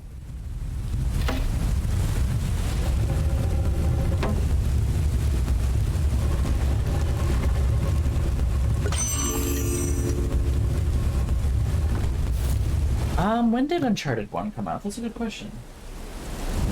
When did the Lara Croft ripoff out? Oh, I'm getting the action-adventure film, which has a 41% on Rotten Tomatoes and a 45 on Metacritic. AKA, it's bad. It's bad. Uncharted Drake's Fortune was 2007. Okay, so this was a year after Uncharted. So yeah, around the same time. This definitely is on par with Uncharted, the first one, I would say. And it literally is just, we wanted to make a Lara Croft game, but they wouldn't give us the rights, so. Oh, I see. So can I do something up on this one yet? Because the other side wasn't moving. Aha! We can, yes. Aha! Aha!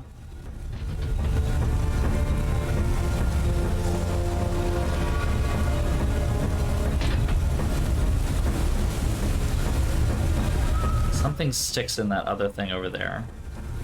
So I'm not 100% sure that this is actually going to work as I'd like it to, because I know I need to line up those things.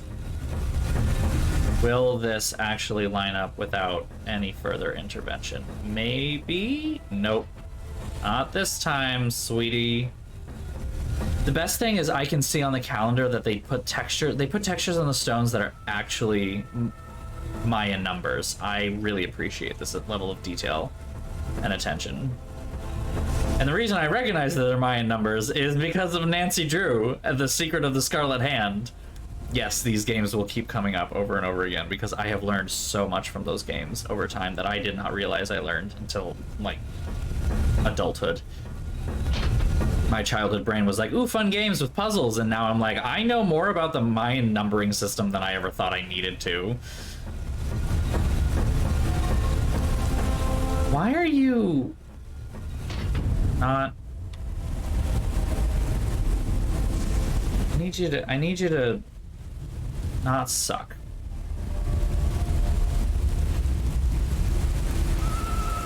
Huh.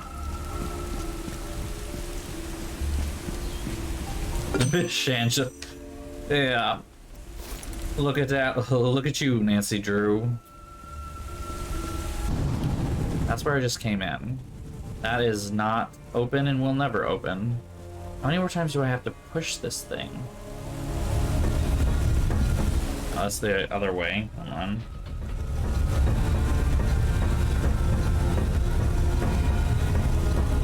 Like, how long do I have to sit here spinning this thing for the dates to line up?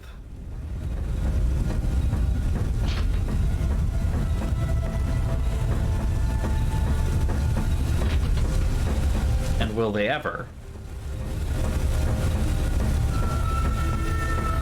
I mean, true. And honestly, same deal. I learned so much about Star Wars because I was involved in a Star Wars roleplay on Second Life for the longest time. I was heavily involved in a Star Wars roleplay for this for a long time. Seriously, it keeps being like one off this whole time. What am I doing wrong here? I hate cheating, but I have to now because I don't know what's going on here. Crystal Dynamics, Underworld. Walkthrough guide. We're on Xibalba.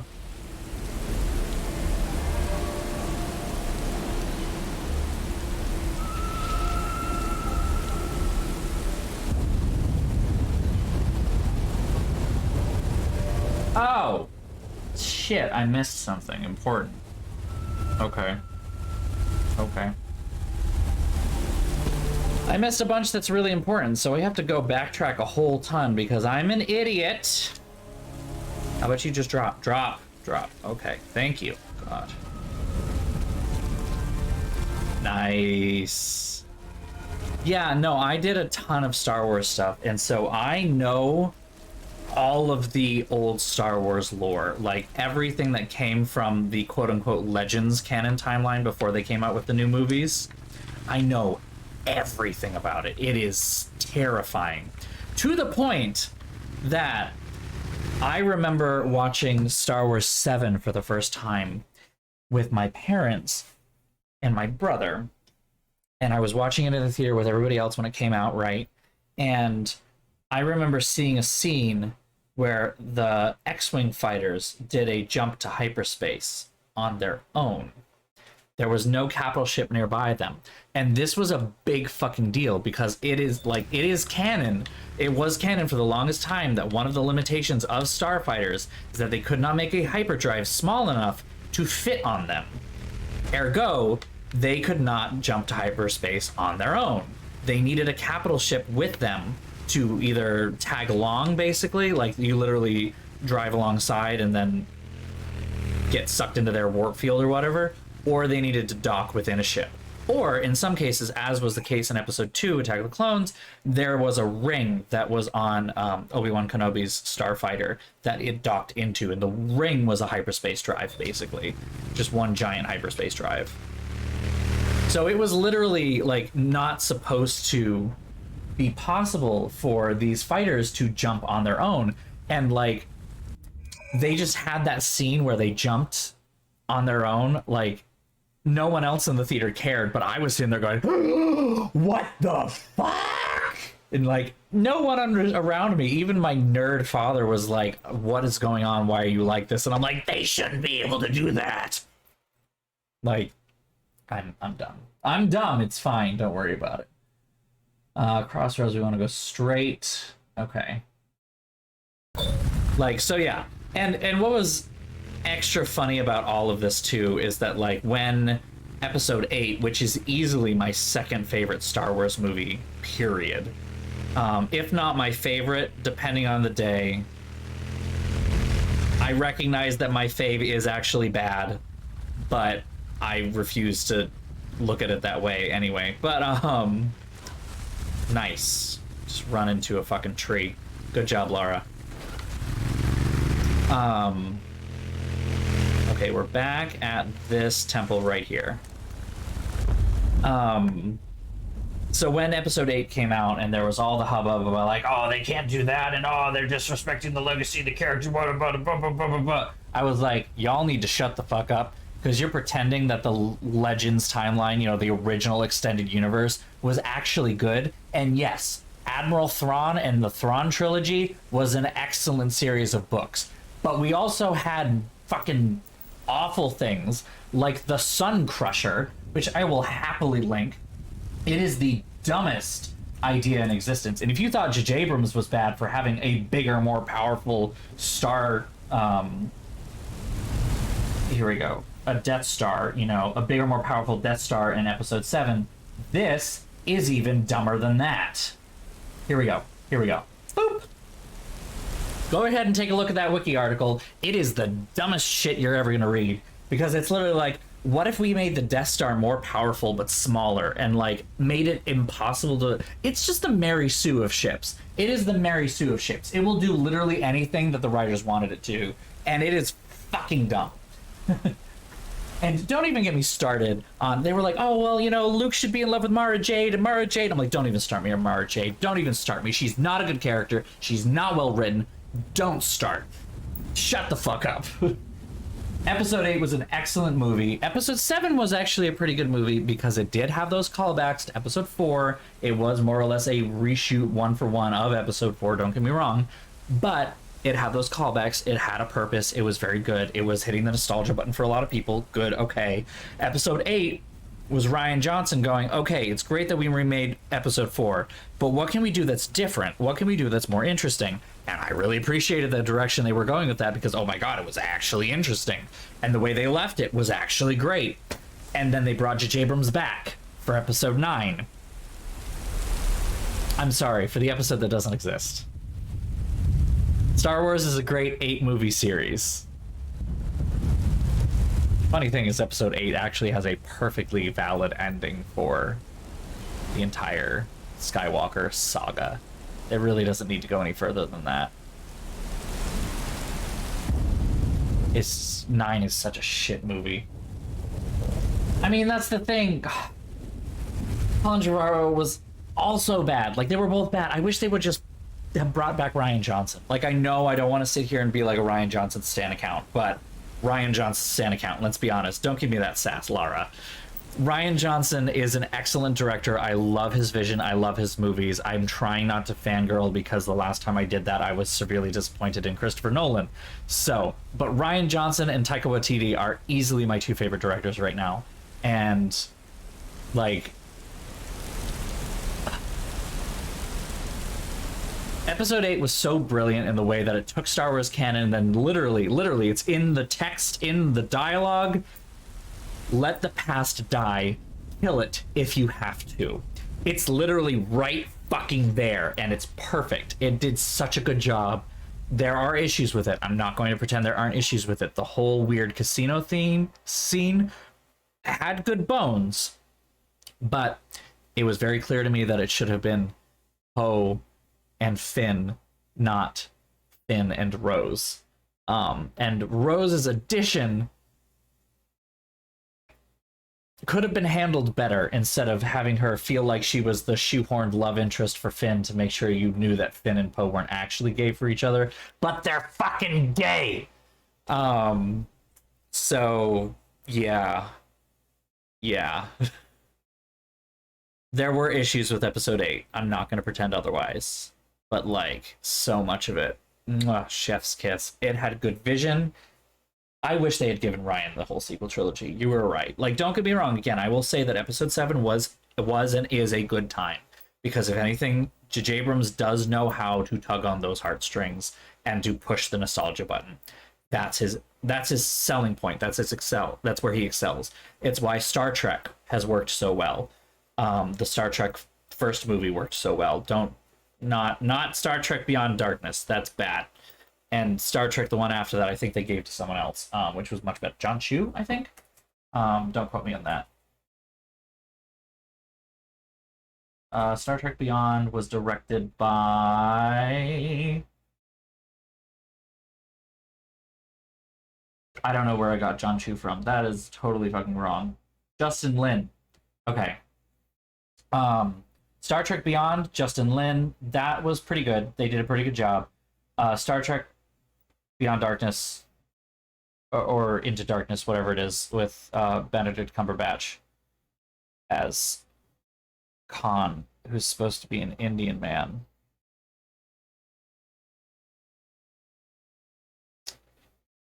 And then there's also the whole reveal in that, when he reveals that he is Khan. And I mean, I'm not even a Trekkie. I don't even really know that much about Star Trek, but I even knew who Khan was, okay?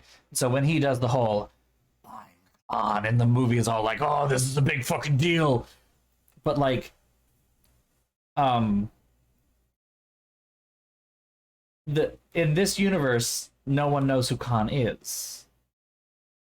Like, we, the audience, know who Khan is because we, the audience, are aware of Star Trek II, The Wrath of Khan, which is supposed to take place in a totally different universe with different people.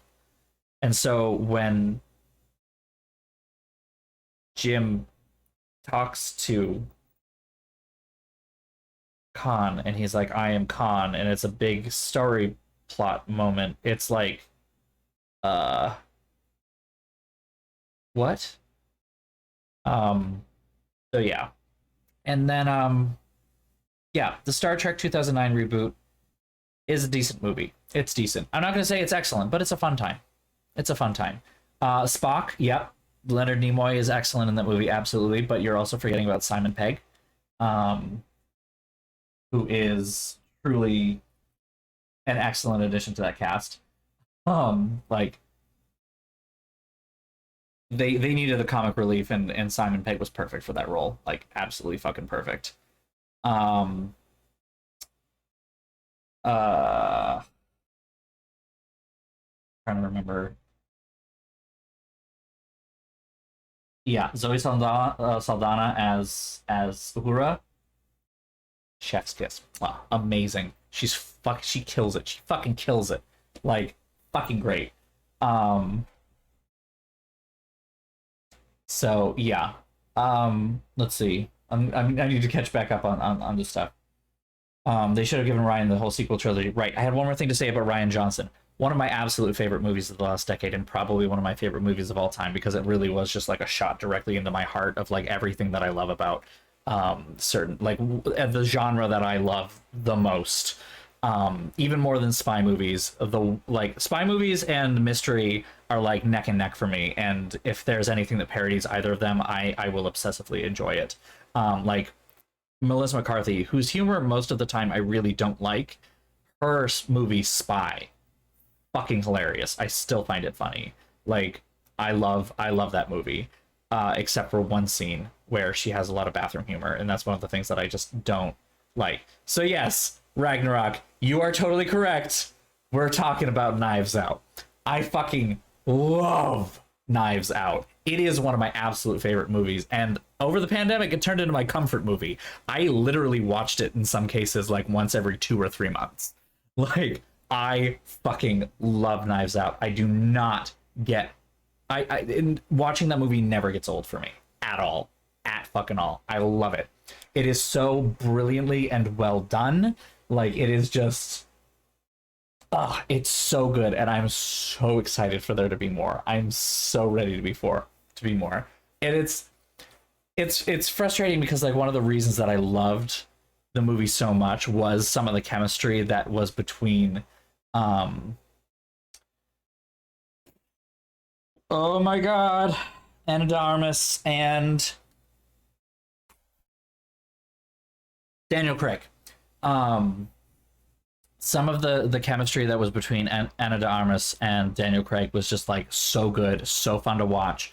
Everyone in that movie was just having a damn good time. Like every actor on set was having a damn good time, and it was so tight and just it was so good. It was so good. So I'm ready to watch the next one, but I am gonna miss that we're not gonna get that cast again. Because I'm glad, don't get me wrong, I'm glad that we're not getting that cast again, because I don't need any more stories about the Frombies. I don't need any more stories about, I don't need any more Eastern Massachusetts stories that are gonna come for me in my wig, all right?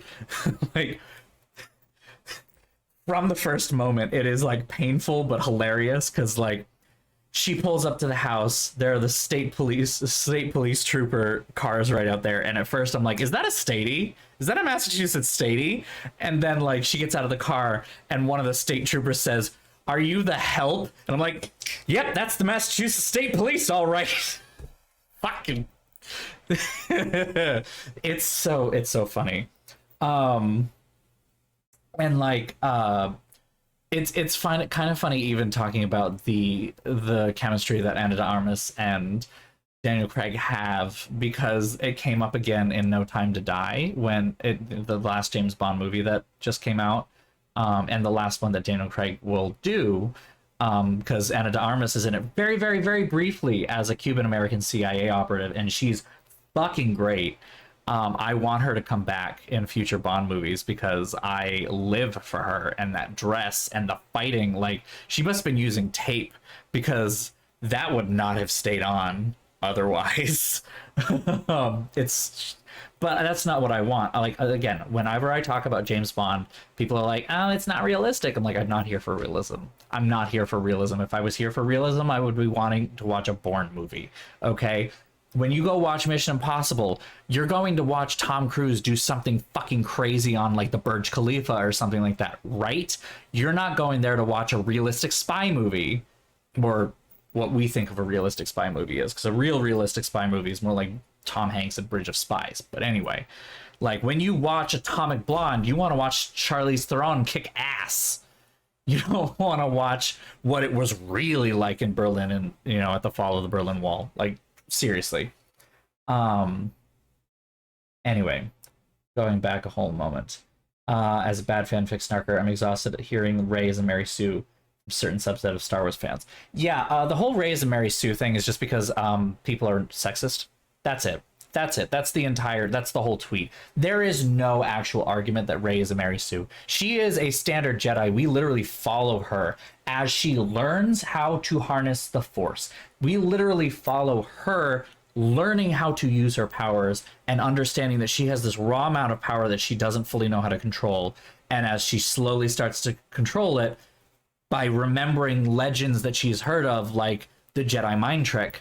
She's heard that that's a thing Luke Skywalker did. She heard that that's a thing that Obi-Wan Kenobi did. Like, I'm guessing, the dumb thing of these aren't the droids you're looking for, is a bit of a legend in the Star Wars universe at this point. So she heard the stories and she tried, and it worked. And she's like, oh, wait, this is what this is. And then she starts working on it. Like, that is not a Mary Sue.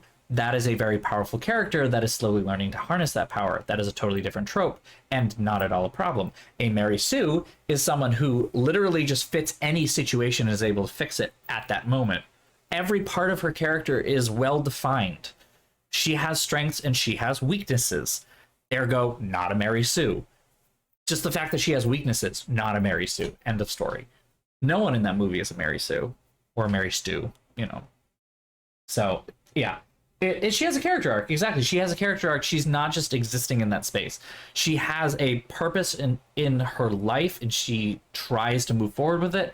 It gets foiled. She has trials, tribulations. She has to do it. It's standard hero's journey stuff.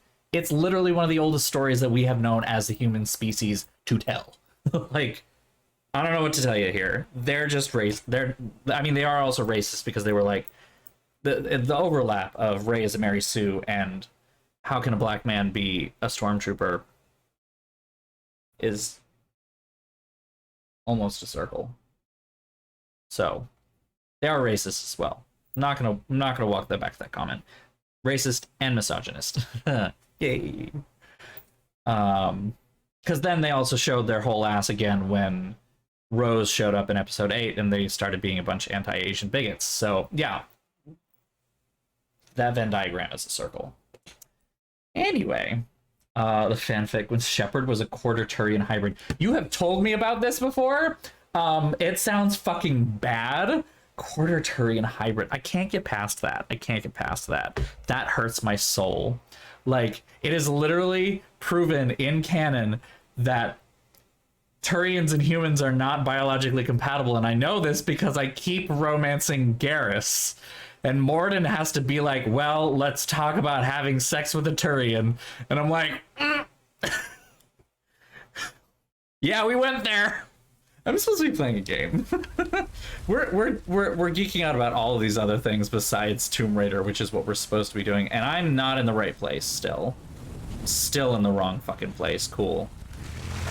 This whole time I could have been driving to the actual location that I need to be at to find the piece that I forgot about.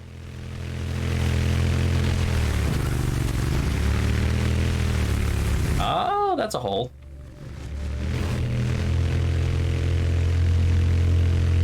Big noise. Whoop.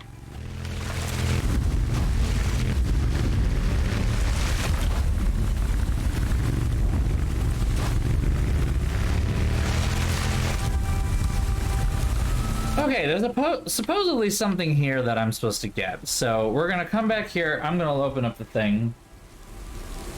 Yeah, I know, Canadian himbo. That's... yeah.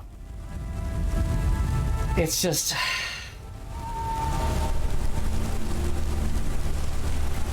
Caden's not bad. He's not bad. But at the very least, letting Ashley live in my playthrough this last time meant that I no longer had the choice between Canadian himbo and Turian heartthrob. Because, yeah, it made it easy. It made it easy.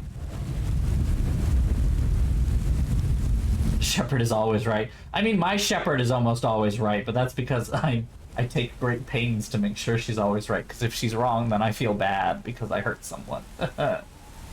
Okay, small temple jaguar head. Starts the Unnamed Days walkthrough. Okay.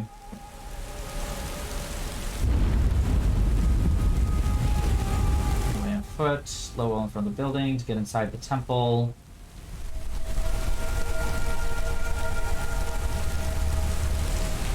Oh, the tranquilizer gun. You could use the tranquilizer gun to make sure you don't kill panthers. Oh, I feel bad now. Okay, but wait, why does it not say anything?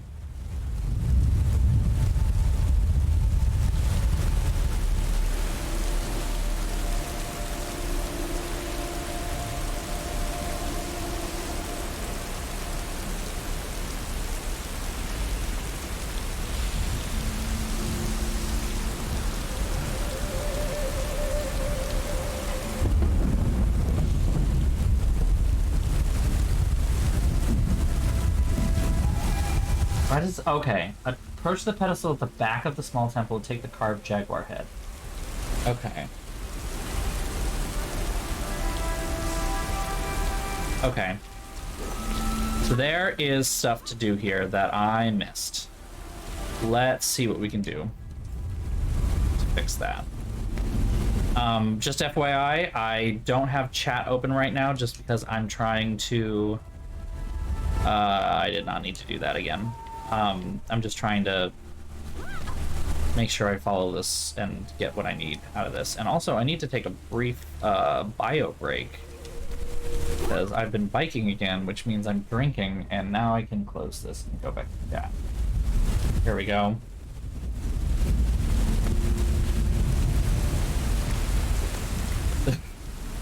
From an alternate universe, Lord, please.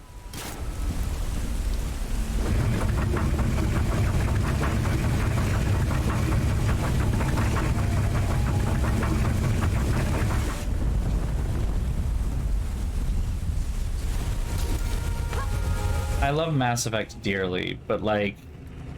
Wait, no, I grabbed that! I grabbed the Jaguar head that was here. What the fuck? I totally grabbed that.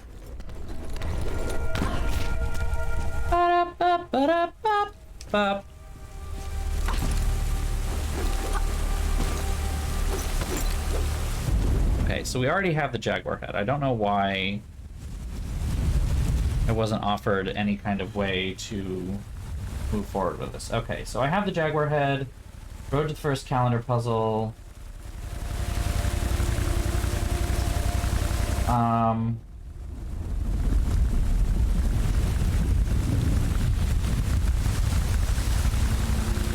Okay, cinematic sequence, and then we talk about the thing. First calendar puzzle. Alright, yeah. You insert the Jaguar head, and it is supposed to unlock the puzzle so you can complete it, but I wasn't getting any prompt for that. So I don't know what was up with that. We're gonna go back and we're gonna see if we can make it work this time.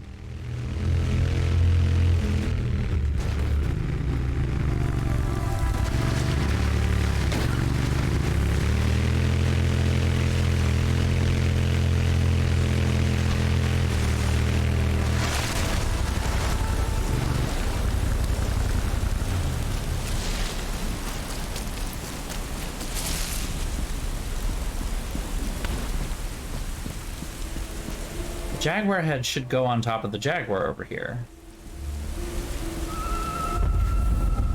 Oh, fuck you too. Okay, thanks a lot. Fucking dumb thing. All right. Aha, yes, I see. I see. This is helpful. Hold on.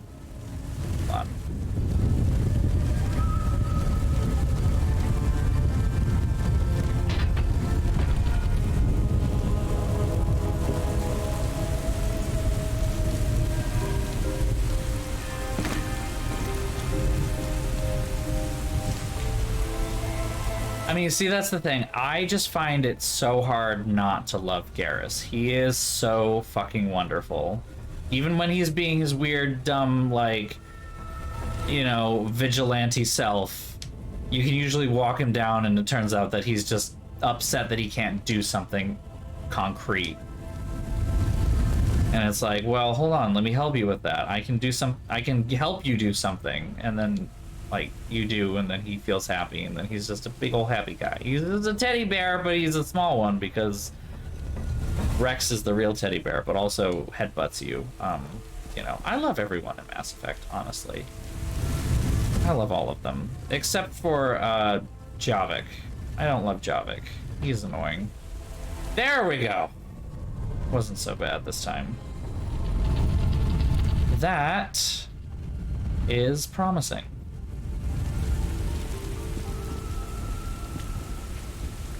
Okay, so Rex is the best Krogan uncle. Oh my god, it's so true though.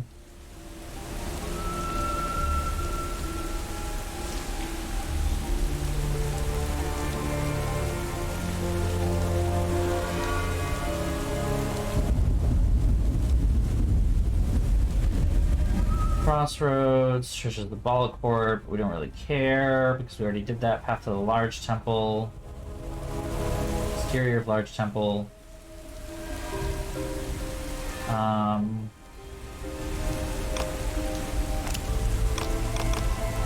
don't have any ammunition. Okay.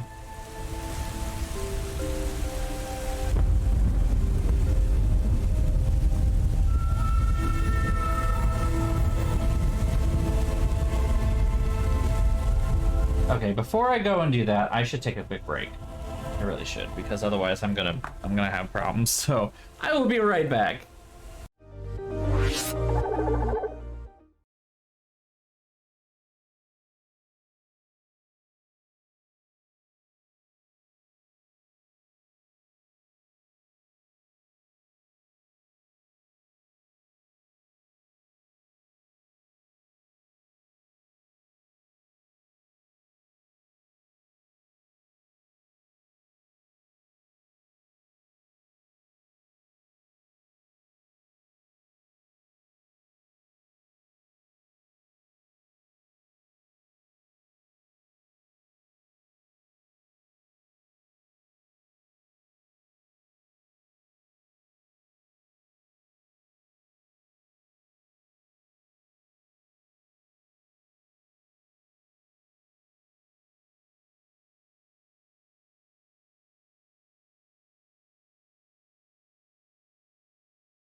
And we are back. Alright. I almost got... Oh! Again? More? Ah! You!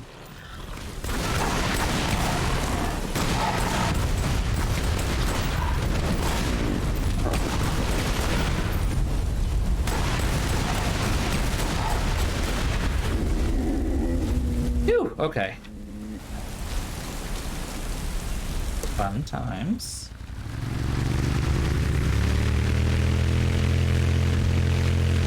Vroom vroom.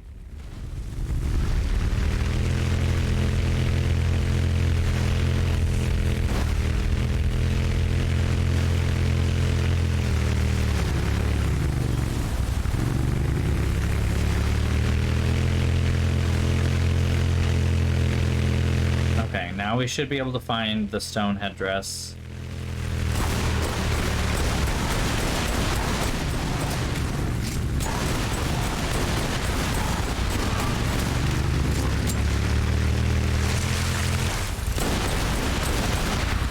I kill it? I think I killed it. Okay.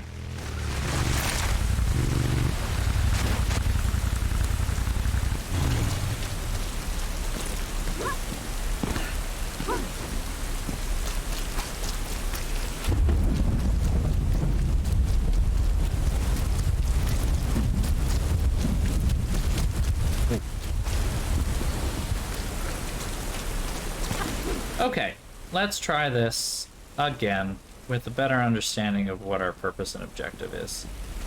Maybe. Hard to say that it will actually work out that way, but you know, we can hope.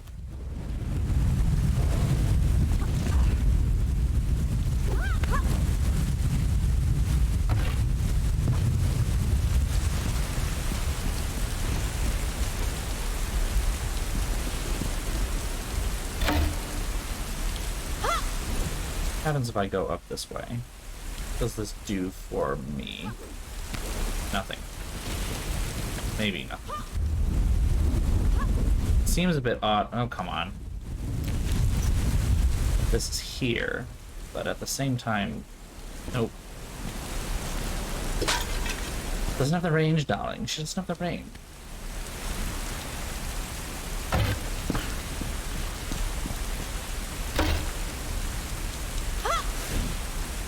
What the purpose of this is either. Hello? Nope.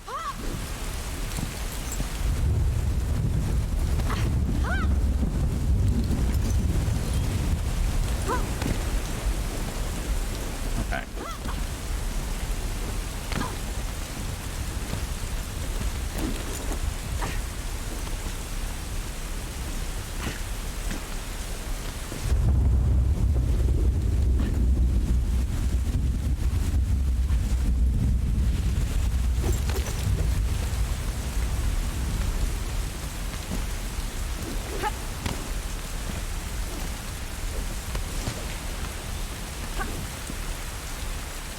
Still not 100% sure what the purpose of this will end up being. Like, how do I get to the end goal? But I know what the end goal is supposed to be. So there is that small consolation prize of now I have a better understanding that I am, yes, supposed to be doing something here right now. And just haven't figured out what that is yet.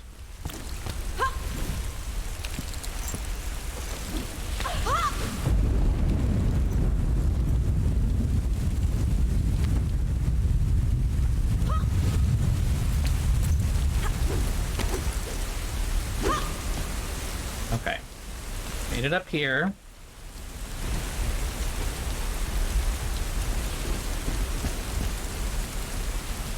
Nothing special here. This is big. Oh! I feel like an idiot. Okay, okay. I see what I need to do here. I know what to do. I know what to do. I feel like an idiot. Okay. Watch this. Watch this. So, this needs to be opened. Yes, it's cracked. Yes, that statue up there is loose. And therefore, we then jump up here, connect our grappling hook, and then decapitate the thing. Oop, or not. Wait.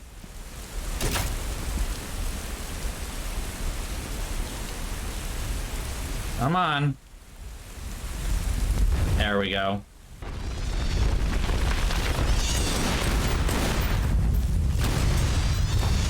No bats. No, bad bats.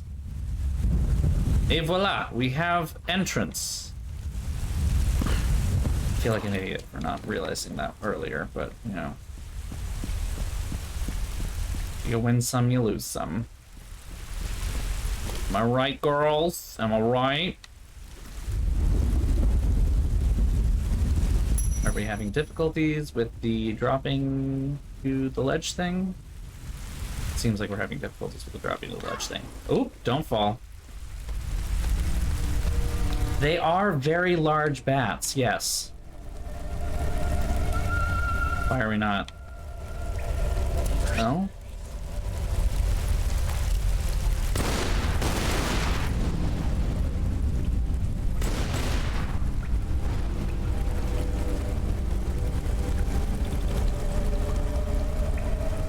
Going not need to go over there? Like, I don't think I can just drop here. That's pretty fucking bad. Oh, I might be able to drop over here. Hold on. Hey, there we go. Okay. Can be done, and we don't have to die in the process. We are working.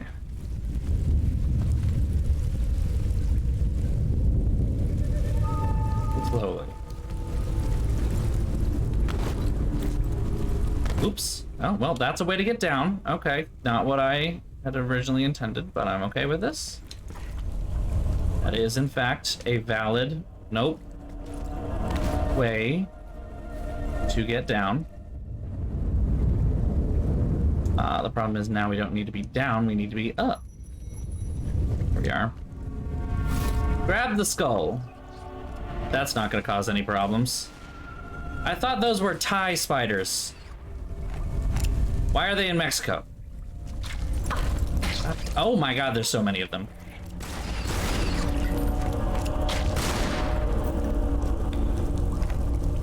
Why are there Thai spiders in Mexico?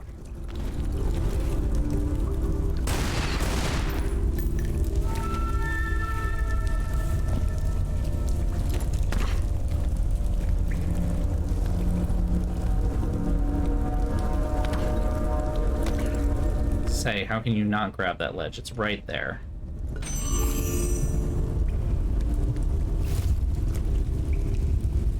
Drop. Thank you. Oh, okay, dropping again. Climb to the top of the pillar and jump to this thing, which then we jump to... No, which then we jump to... No. Why no jump to... hello?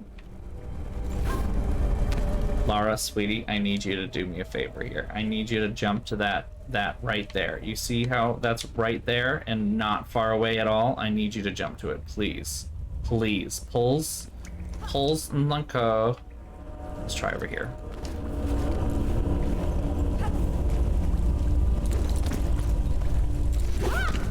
Okay. Try this again. Doop doop doop doop doop.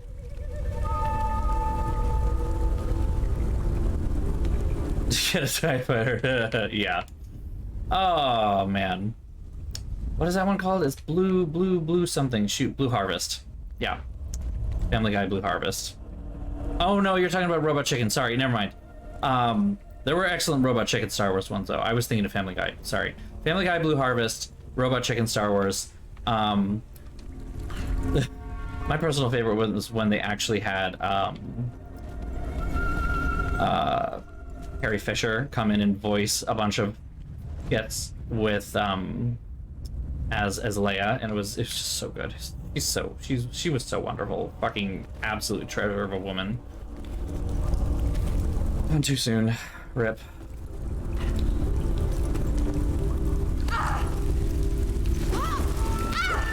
Jesus Christ, you suck.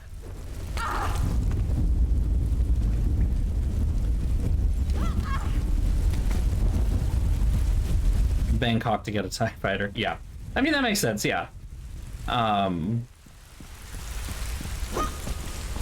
one that I remember was like, you know, the immediate scene after,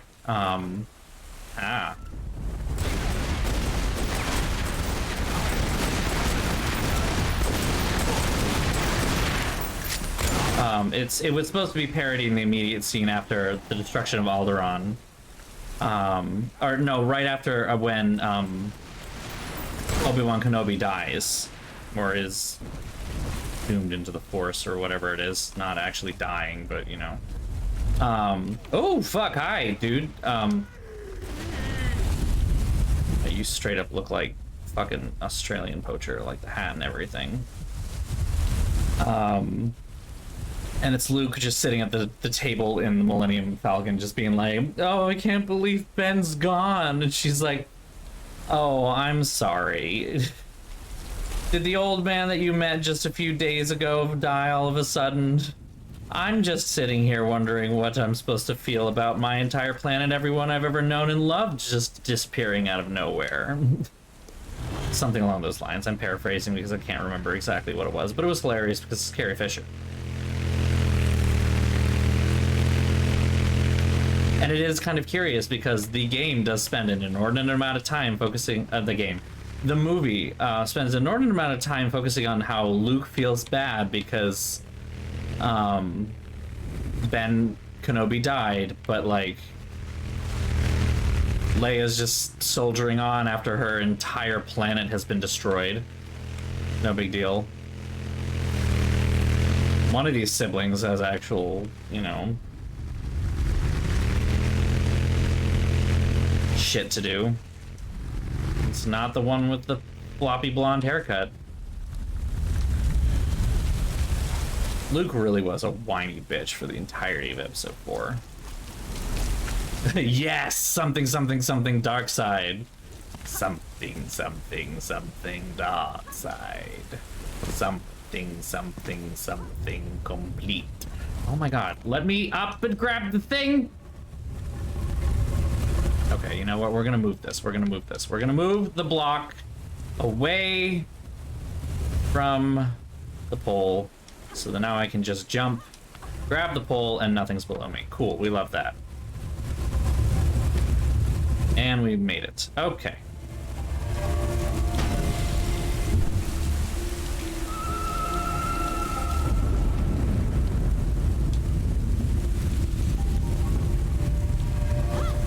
Oop, no, no. It is the Y button, but a different part of the Y button. The other one that I really like, the other Star Wars parody thing, is Palpatine's Journey by We're the Kids. If you don't know the We're the Kids channel, you really should check it out. He's fucking hilarious. And Palpatine's Journey is a bit of a parody of how Palpatine survived to episode 9, and it's fucking great.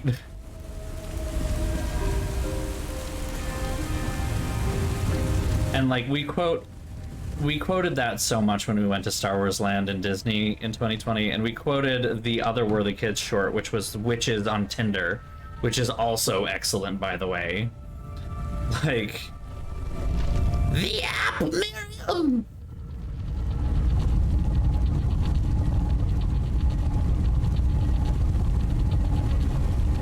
If I saw a nice green old lady come up and ask, if I was a child and I saw a nice green old lady come up and ask me, this is, wow, that's a lot. Welcome to the apocalypse, something, something, Underworlds. I mean, this is called Underworld for a reason.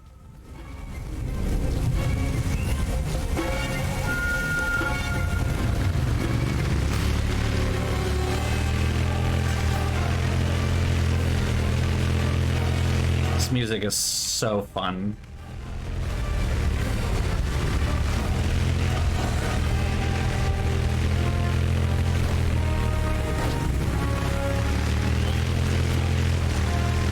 The undercover boss sketch, oh my god, Kyle, fucking brilliant, excellent stuff.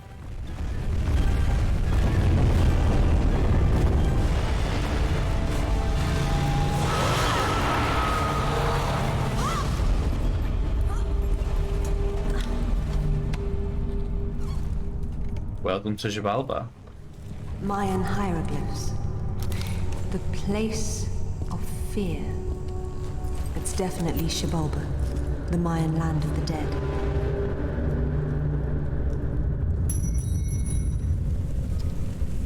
And what's that chapter called? The Midgard Serpent? Interesting. Interesting. Let's read our journal. Find out what the hell's going on here.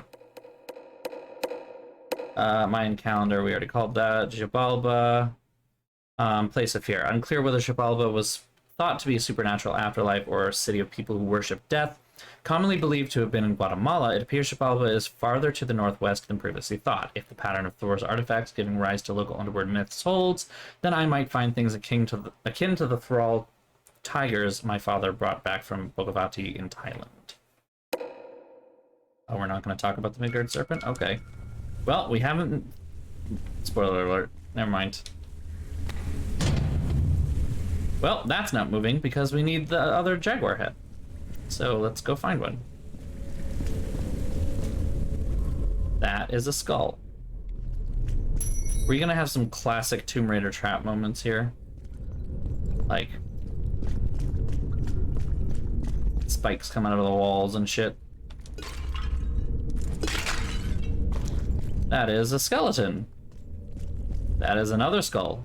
Those are more skeleton. Oh, there's more. Oh, there's more. But wait, there's more. Buy one skeleton and get the second one free.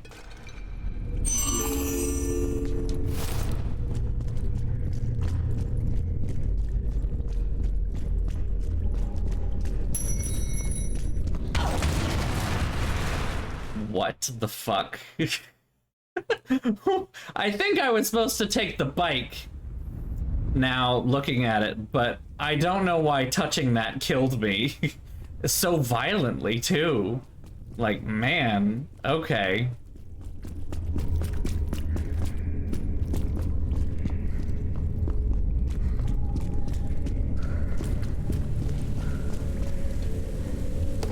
All right, more motorcycle, because we made this mechanic and we're gonna make you use it, all right? Fuck. I'm a bad driver, so here's the problem with that.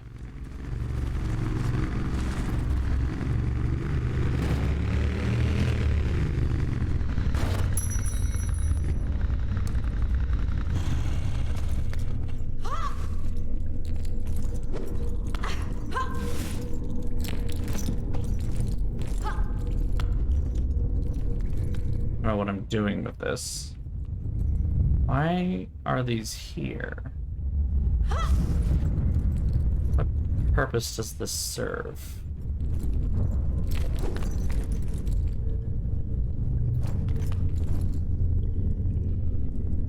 Huh. Maybe this is important for later. Hold on, wait. Boop.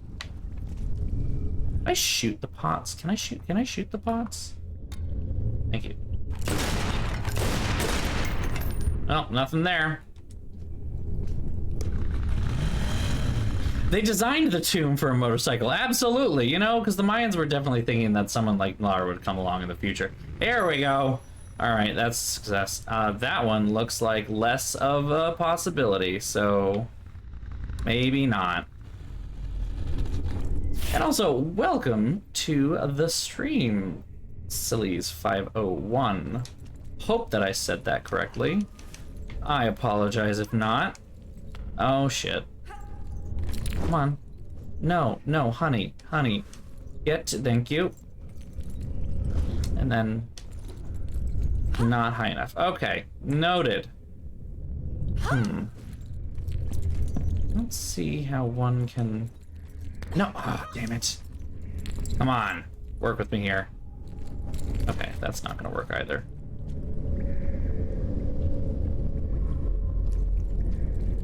I do not see how I do this without dying. This is gonna be bad, but we're gonna try it because here I thought I was stopping for a good reason. Looks like I might have been... Don't stop. RIP! I mean, we kind of knew that was going to happen. Let's be real. Is there like a ring somewhere that I'm supposed to catch here? Something I'm supposed to shoot down? Why am I not seeing anything that's helpful in this moment? I mean, they're these, but they're not terribly useful. That looks like that is something, you know, to grab onto at least, but... the fuck is this? I see nothing that helps me get across this on the motorcycle, and it's pretty clear to me that they want me to use the motorcycle, so...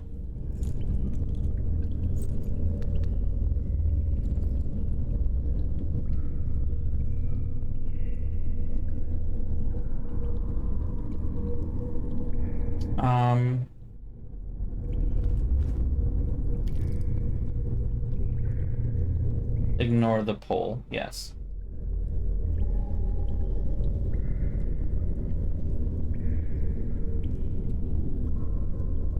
ramps are collapsed.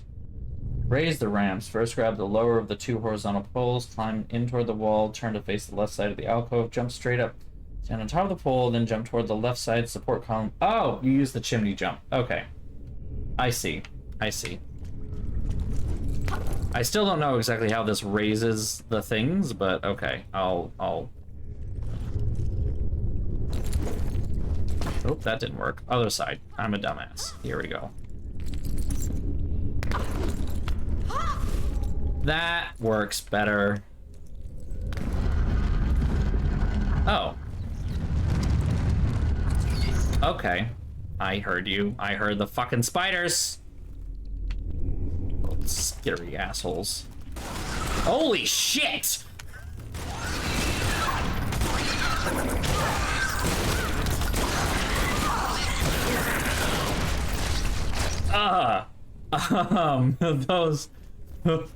Those are significantly larger spiders.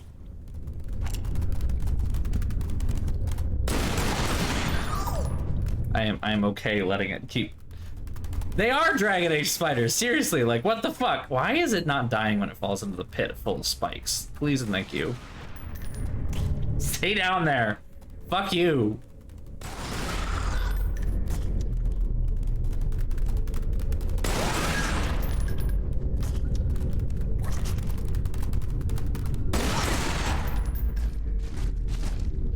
Okay, I think it's actually dead this time. Oh god, they're fucking gross. Oh, I hate spiders so much. Boop.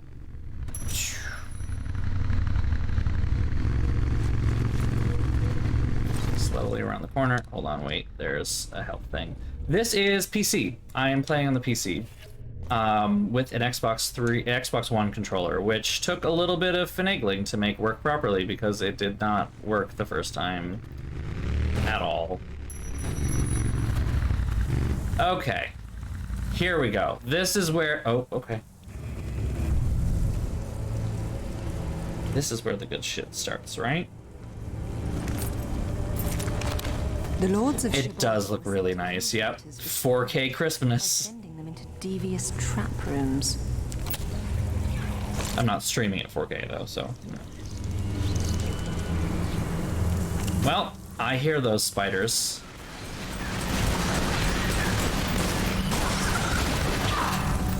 Ugh! Fucking dumb things. Hate spiders. Real life and fake game things. Gross, just, ugh, I hate spiders so much. So gross. No me gusta. Please stop. Ugh. Why won't you die? It's kind of how I feel right now, yeah. This is accurate. No! Why to pick up thing, not why to jump and kick thing. So now I want to kick things, but you know. There was a different reason at first. Give me some time here, give me some time. Can I just jump over here?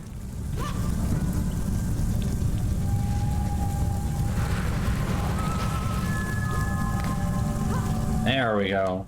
Alright.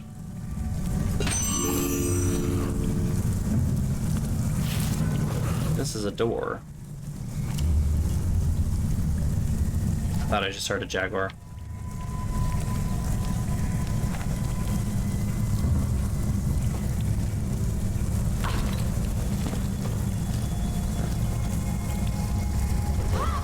Come on. Oh, come on. Why are you stuck on the thing? Ugh! Despite the fact that it does look excellent, it is still a game from 2008. So, do keep that in mind.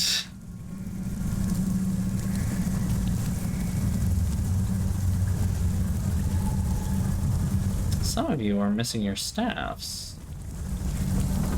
This one right here.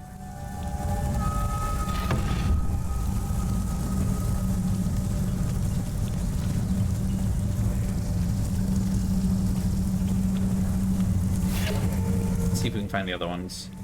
Or other one. There's only one. Still. I'll find it. There are a lot of health packs here, which is making me nervous about the future of this very round space that is otherwise like an arena. You know, as large open round spaces with columns tend to end up turning into slugfests. So, I'm nervous. I'm nervous because I'm out of bullets for my assault rifles, so basic pistols it is, and they don't hit quite as hard as they used to. Much more powerful in Legend, it feels like. Alright. Well, I put it off long enough. Let's go up these stairs. Or not. Never mind. There's just a door at the top of those stairs. We can't go up them yet. Where is the other staff? Once I find that, we can move forward. But we can't move forward until I find that. Moment.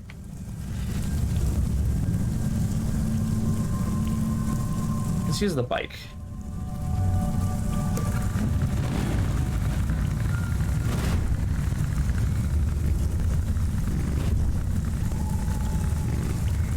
Come on. Stop rolling forward so easily. Alright, I'm getting off. Hopefully that stays put. It stayed put. Okay.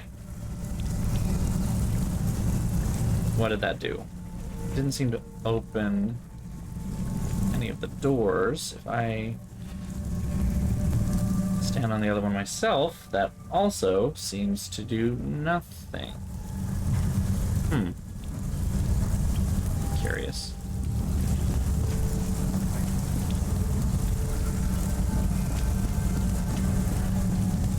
Oh, wow, am I such a dumb bitch. I mean, there's another chimney jump here, so let's... Oh. Come on.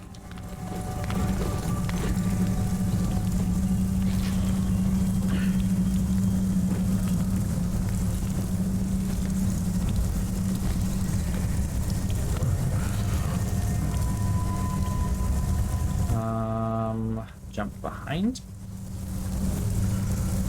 That seems like a bad idea. Oh. Rip! I mean, the poles where... Oh, okay. I heard squeaky noises of spidery chit-chats. Those poles look like they could, like you could jump on the top of them and balance on the top, but you definitely can't climb them because of the big spikes that stick out of it. So, you know.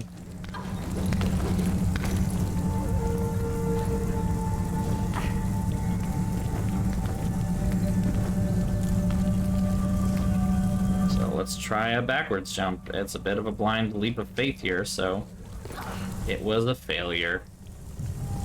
Now we're almost dying. Luckily, we haven't died. I'm... okay. I am aware of where I'm going, sweetheart. Okay.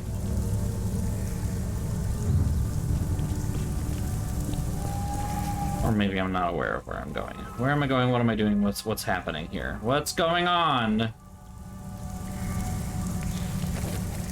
What leads where and why?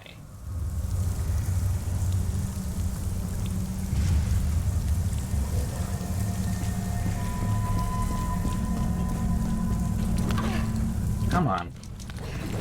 Button inputs. I'm mashing the A button. It should work. Thank you. Oops, that was dumb.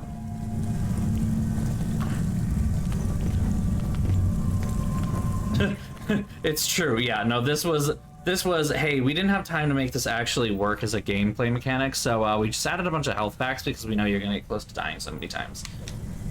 There we go. Okay, you were right, sillies. Thank you. Thank you. I should just jump over here. Climb.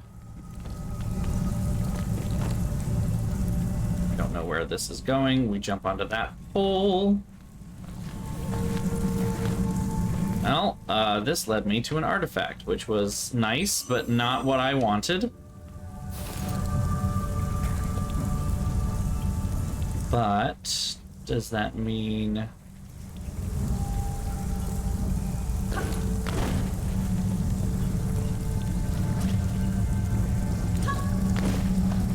Hi, sir, I just need to borrow your column for a few minutes. I hope you don't mind. just a few moments.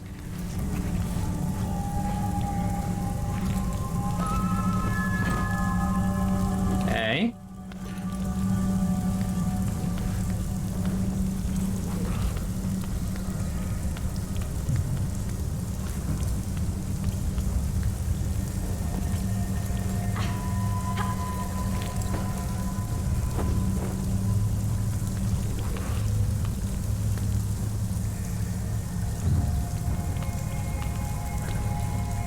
This is all wonderful, but what is the end game here? Because I'm getting to another closed door, not something I can use, or is it just another closed door that I haven't opened yet? Figured out how to open yet. So that was not entirely helpful. These pads don't seem to do anything right now. Why?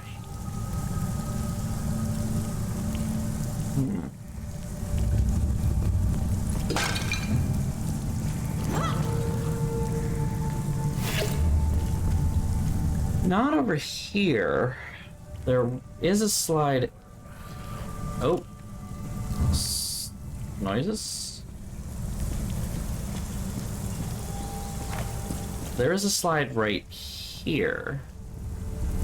But I also don't know what the point of that is other than to get you down, because it doesn't lead to anything.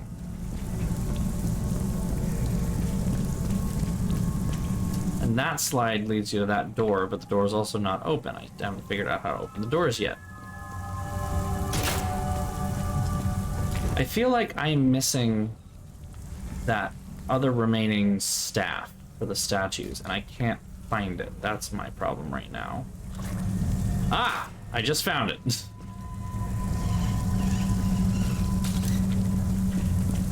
Somehow, I guess I just didn't get up these stairs. Probably just looked at it from here and didn't actually go all the way up, where there's the staff that you put into the man's hand, and then that activates the mechanic, and Bob's your uncle. Boop. There we go. This is more helpful.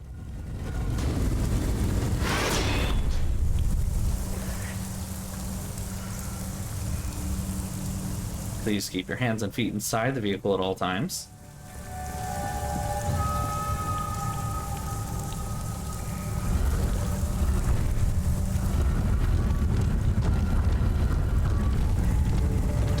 There we go. Okay. That opens a door, and we now know how to get to that door.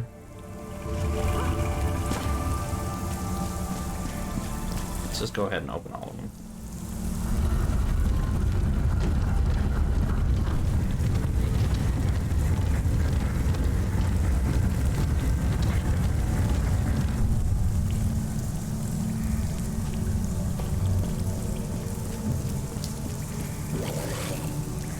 I'm hearing these noises of scary monsters in the shadows that I can't shoot yet. Don't like that.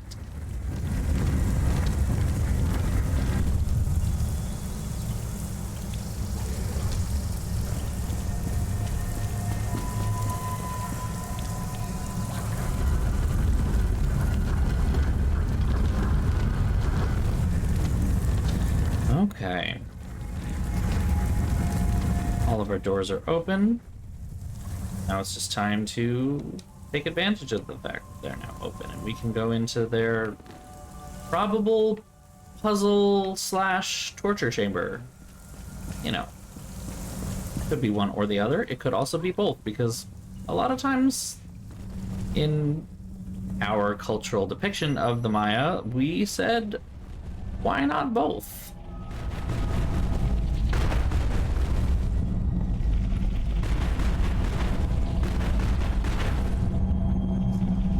Is a ring up there. Why? When I pull this off, it's probably gonna get worse, isn't it? Well, that spider died. I'm happy to let them continue dying, please and thank you.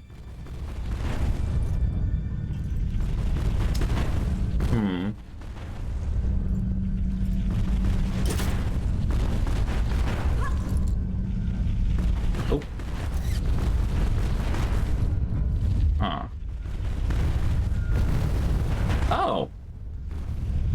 I didn't realize that was actually like a...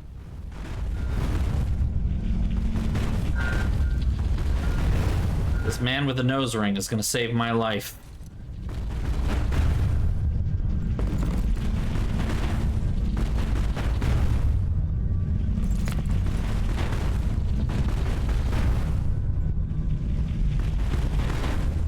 How do I... Yeah. Super special secret moment. Boop, boop. Not as cool a super special secret as we had hoped, and I should have died? Not gonna question that one. I was hoping that was gonna be like the cool artifact thing, but it wasn't. That face. Big fucking spiders. Any more? Yeah? Okay, no more big fucking spiders. I thought the ones on the ground were big, and then these motherfuckers show up, and it's even worse. God. Terrifying. Ugh. Meat spiders. Indiana Jones has his snakes. I have my spiders, alright? Just call me Ron Weasley. I'll take it. I'll take it.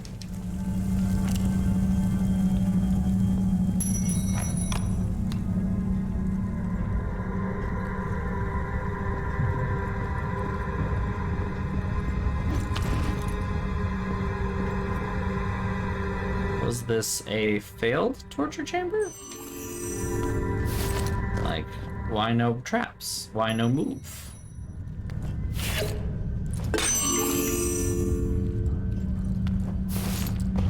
Getting all the cool shit.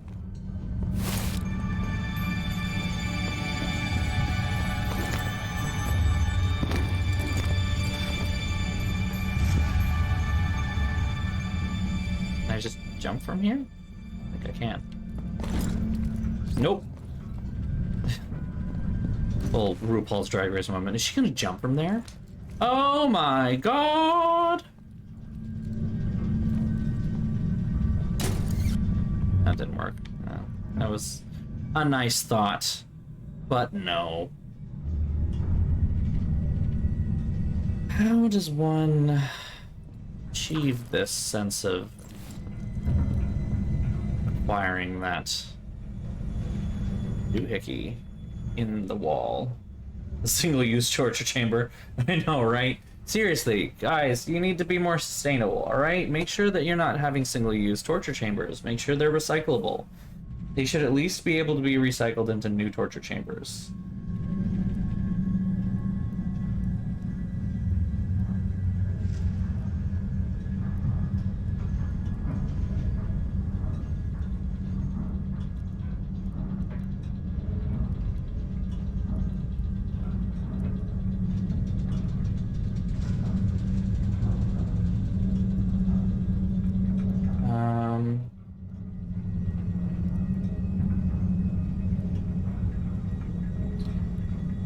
Pull up and smash one of the clay jars. Check our house key. Hold on.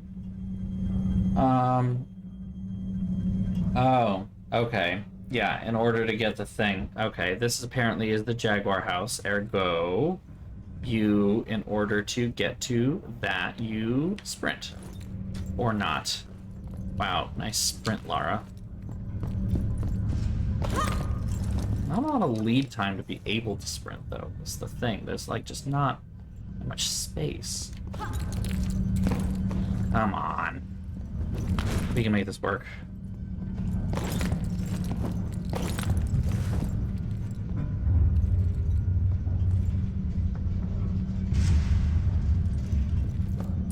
Why are you not sprinting?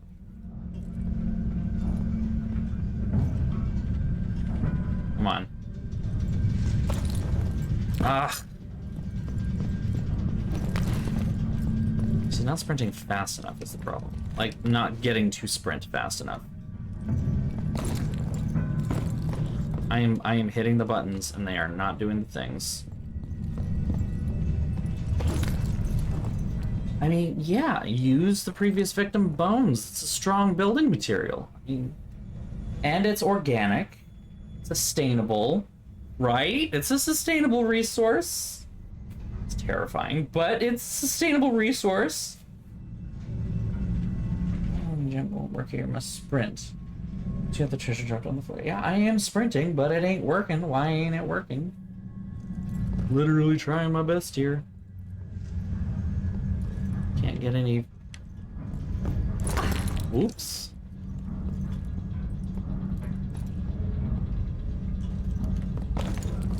Come on.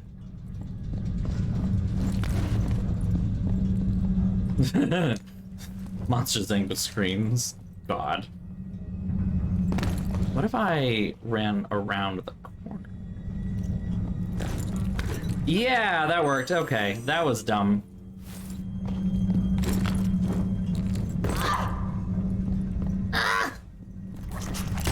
No, no, no, no, no, no. Die. Fuck you. Ugh. Fucking hate it. So gross. So gross. So gross. It's just disgusting. Come on. Come on. Come on. Drop to ground. Smush spider. Your life is forfeit. Now that you've attempted to attack me, the woman with the pistols.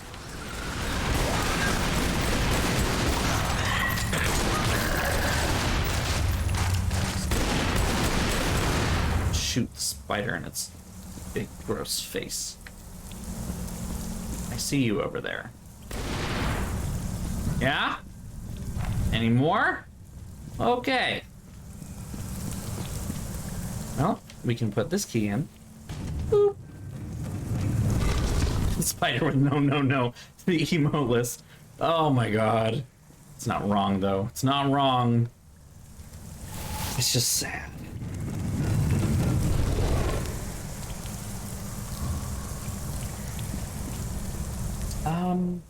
Is this where the big cool thing is?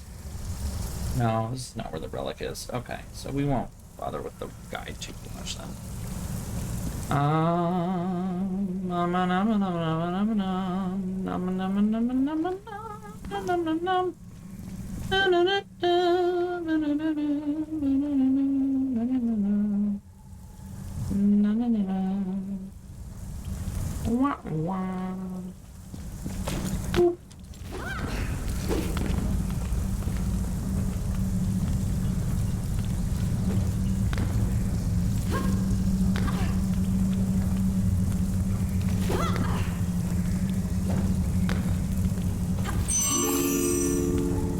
Have a good night, Watsek. Thanks for coming. Come on. Come on. Drop. Thank you. Drop it. Oh, she bounces. Okay. That's an unusual behavior for a human being.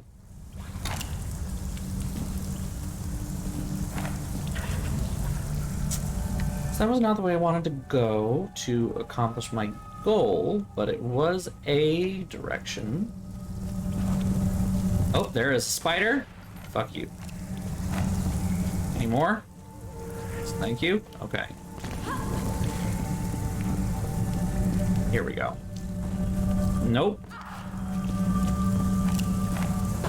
Didn't hurt me though. Take that with a grain, not with a grain of salt, but I'm gonna take that as a win.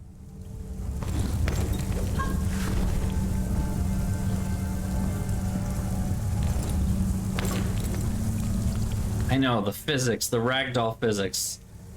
You know, it was an endless source of entertainment back in the day. It was hilarious. And now they're just annoying. I mean, they're still charming, and they're like, oh, hey, isn't it funny? That's the way we used to do things. Ha ha ha. And now it's just like, okay. At a certain point, though, I want you to stop. Please. Why are we doing this?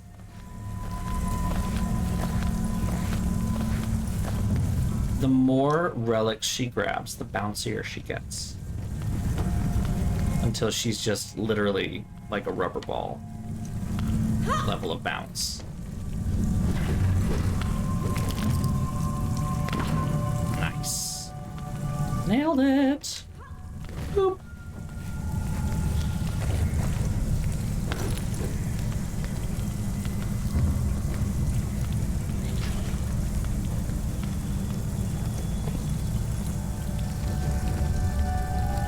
Are you fucking kidding me? That's dumb. Alright.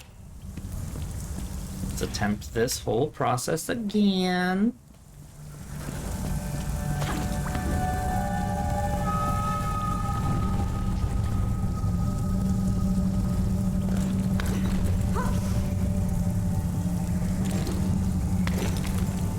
The way she jumps is kind of funny too. Like it's not fully animated jump, it's like whoa! And then she just kind of sits still in the air for a little bit. Oh, my allergies are acting up again, and we are not surprised. I love this time of year so much. Come on. Come on. Look behind you. Thank you. I want to make sure you're actually looking behind you so that you actually go the way I want you to. I promise, I don't suck at this game. I just suck at all games. Okay, how do we get over there without dying this time? This seems like a bad idea, but it is an idea. Nope, nope, we're not doing that yet. First, there we go. Next. Oh, wait. Let's be smart about this. Also, that fucking spider.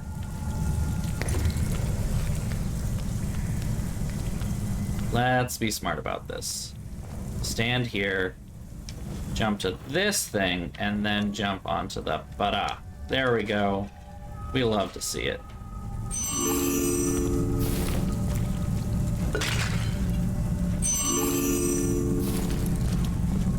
Alright. Fire traps, another good Tomb Raider classic. Here we go.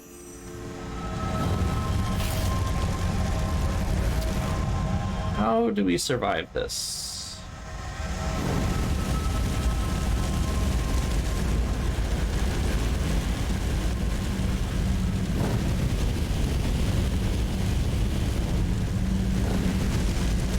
Oh, that blows fire too. Where's the fire coming from?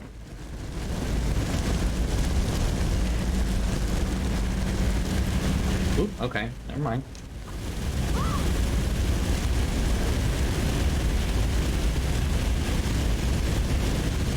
Nope, okay. Nope, we don't want to do that anymore, is basically what Lara said. She's like, this was nice, but you know what? I don't feel like doing the Tomb Raider thing right now. Let's just not. How about we just not? There we go. Okay, can we go back to where we were, or do we have to? Not quite, but you know, oh fuck. Brain did a dumb thing. Forgot about the fire for a hot second there. Hot second, get it? Hot. I'm funny, it's okay, don't. Woo! Okay, we can do this. We can do this. Ah, fuck. No, we can't.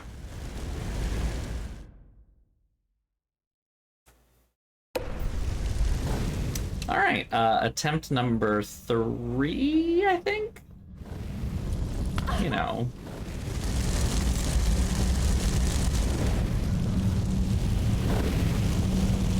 Wait.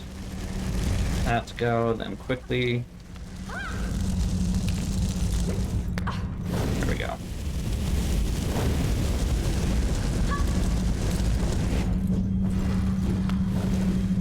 There we go. Nicely done. First try. Bam.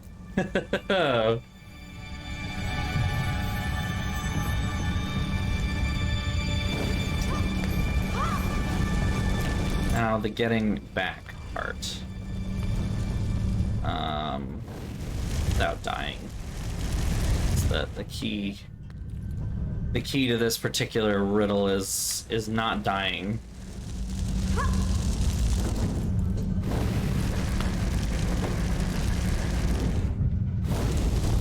Actually, I think I might just be able to... No, probably not. No, that's probably gonna kill her. Wait till that finishes. Come on. I'm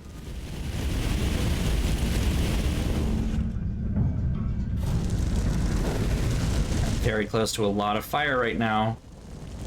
Don't like it. Fucking... What? No! What the shit, Lara? Damn it.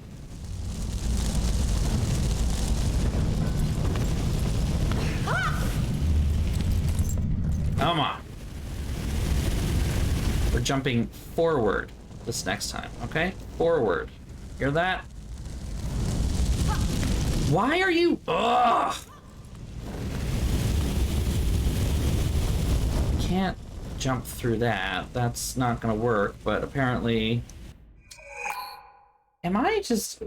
Are we just having, like, a problem here? Like, what's going on with this?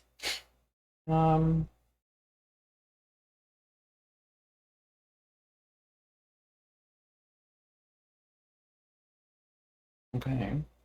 Yeah.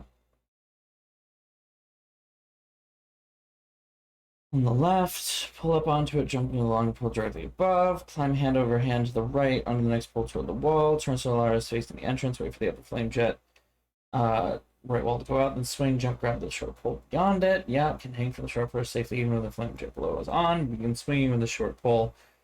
Watch the second flame, both just before level on the right wall as it begins to go out, jump to land just in front of it. Still off, run past it to safety. Short pole. Okay, so I can jump off the short pole without dying then. Yes, I have been playing other Tomb Raider games, and actually this is me playing them again many years after the fact in some cases.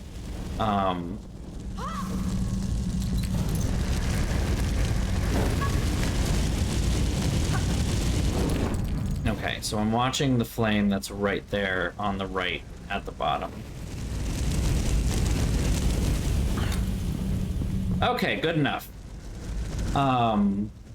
Yes, these are the games that I grew up with personally, like these, the Eidos, the Crystal Dynamics years, basically, the Crystal Dynamics trilogy, when it was Eidos and Crystal Dynamics, before they were taken over by Squeenix, and, the reboot. Don't get me wrong, I do love the reboot, but these are the childhood feels as they were. I have attempted to play some of the classic games, but the controls are just janky enough and a little too beyond me sometimes. Since me, mouse, and keyboard aren't really... Well, sorry, not mouse and keyboard. Me and keyboard aren't the greatest of friends. Mouse and keyboard I generally do okay, because, you know, we did that for Mass Effect. Mass Effect, I learned to play on a mouse and keyboard, and that's just what you play on. I mean, you know?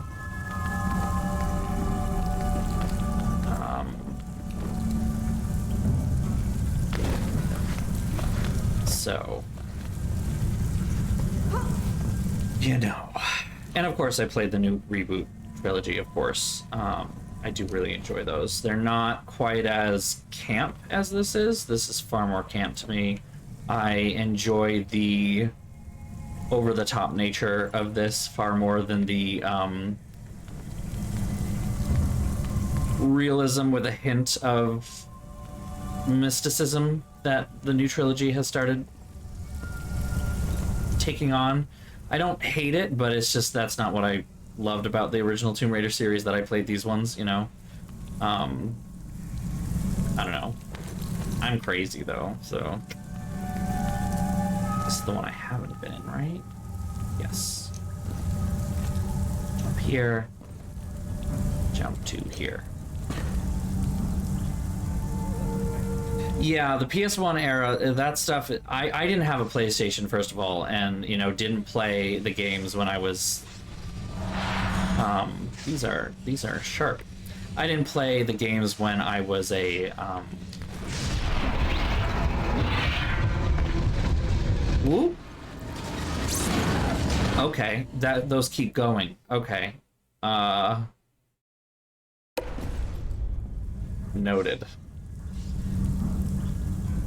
They were fun the first time, yeah. I'm willing to give them another try. I mean, I played them the first time. I really enjoyed playing them, but, like, I know they're not these games, which, I don't know. There is something to them. There's just a certain...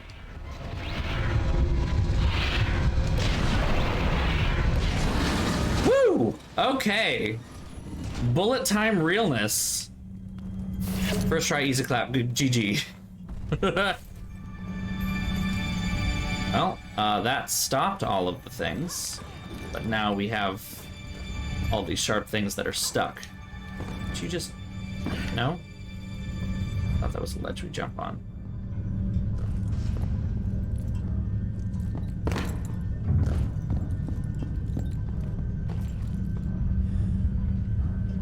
Well, this is nice. Okay. Don't you judge me. Look at that face judging me in the corner. Oh, they are ledges. You just didn't let me grab them for some reason. Oi.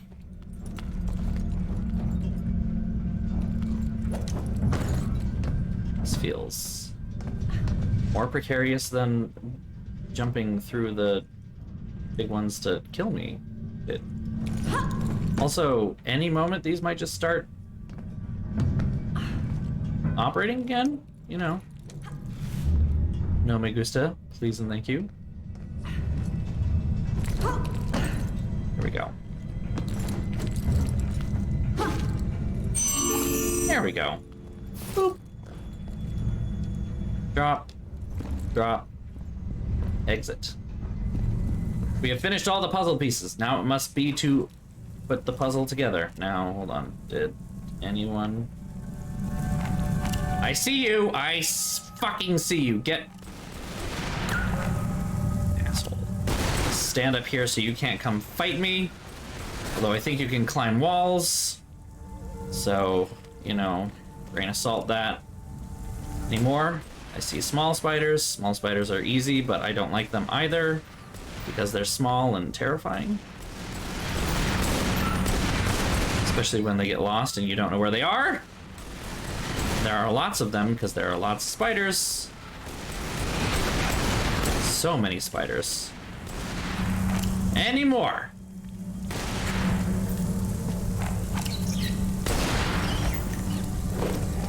That is not...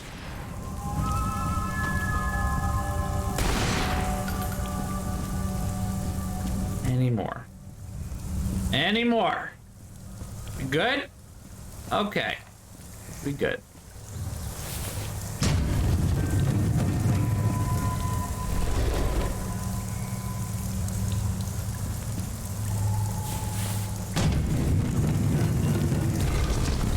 Alright, y'all ready to see some cool shit? Because I feel like we're about ready to see some cool shit. And unfortunately, then I will probably have to go to bed. But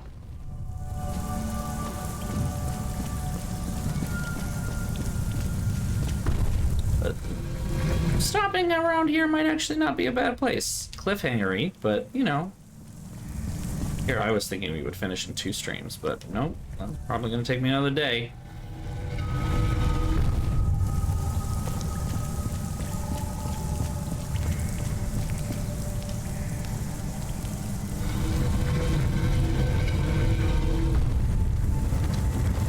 Alright. Well, the door back opened up. Oh, hold on a minute, hold on a minute, hold on a minute.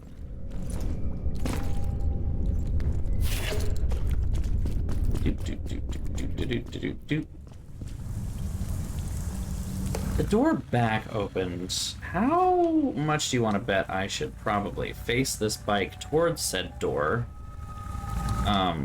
For the inevitability that I will have to run like a fucking crazy person to get out.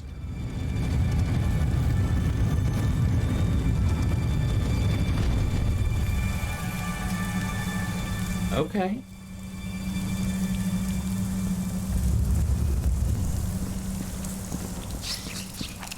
Ugh. Where are you? Oh, they're big. I don't like them. They're all big. Oh no. Ow.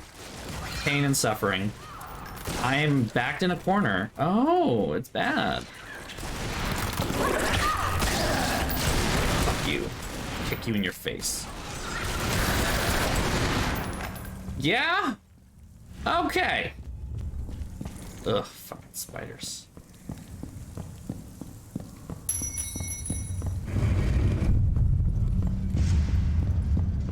Well, this is... Was I supposed to bring the bike? I think I was supposed to bring the bike. Can I go back and get the bike?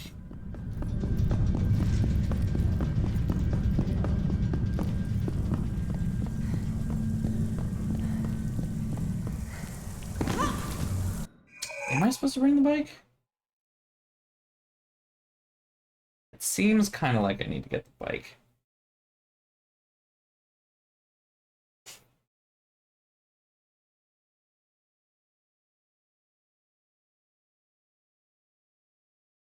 Get back on the bike. Okay. I also am seeing in here that there are several bugs between here and the end of the game. Ergo, we will find a way to save it. Okay. The only way was to burn the house down. I mean, you know what? Same. Same.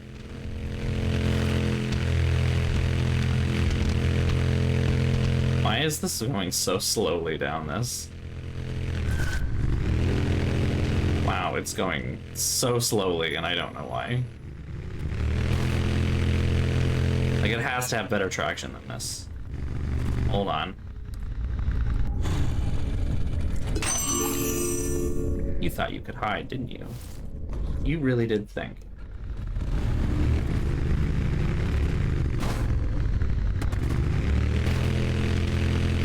Where is this long passageway going? That... Oh. Hey! The jaguar head I've been looking for since a long fucking time ago.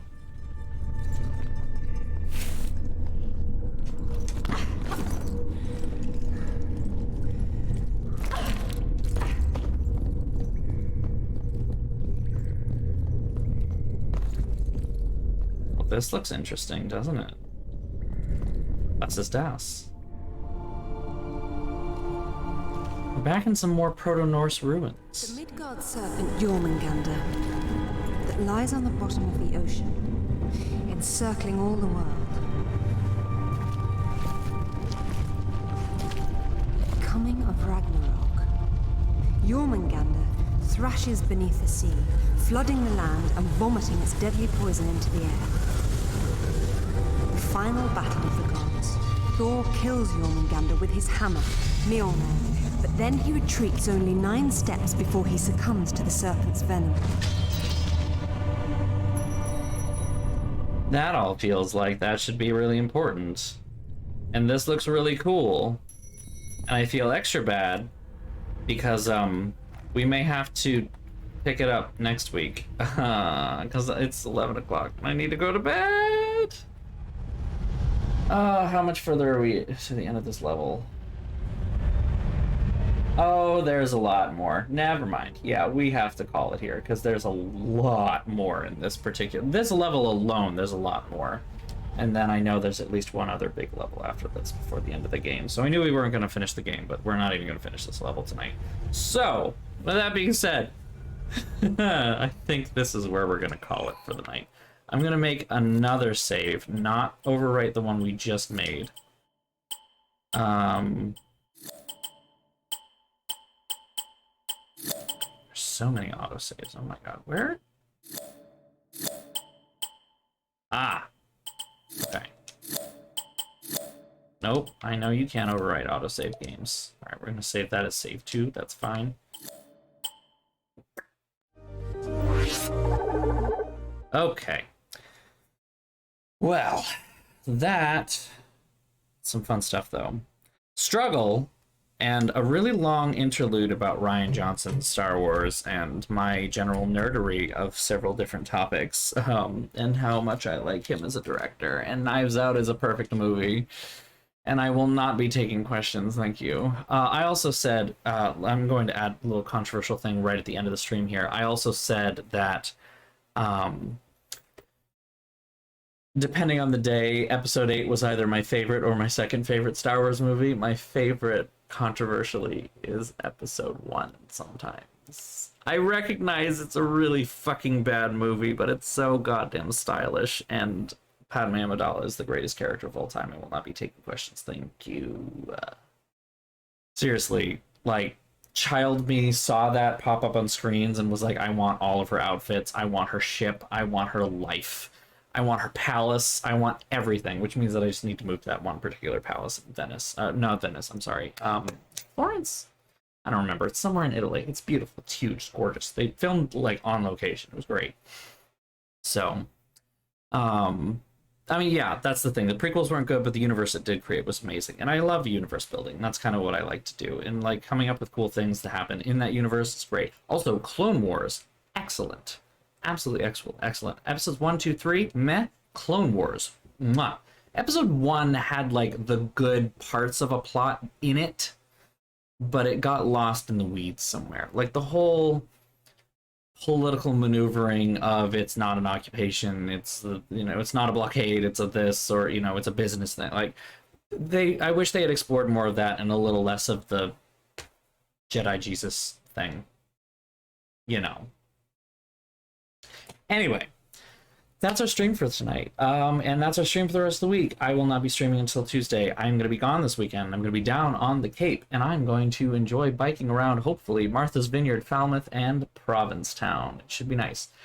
Definitely looking forward to it. It's going to be a good, nice weekend getaway. And kind of long weekend. I mean, it is going to be a long weekend. I'm not going to say it's kind of a long weekend. But I will be here tomorrow all day, and we're not leaving until Saturday.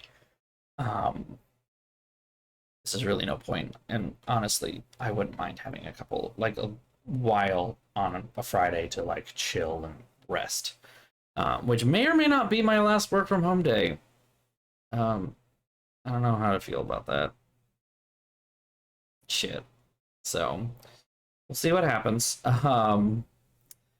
Anyway, spiel time. Oh, thank you, Celise501. I was just gonna say, if you are interested in following along when I stream next, you can go ahead and hit the follow button. So thank you. You did it already. I want to thank my subscribers too. Thank you so much for supporting me in this part of the internet. Thank you for all that you do. If you are not yet a subscriber and you'd like to support the channel, you can go ahead and hit the subscribe button. If you already are a subscriber, or if you can't subscribe at this time and you'd like to support me anyway, feel free to use the Ko-fi link that's there in the chat.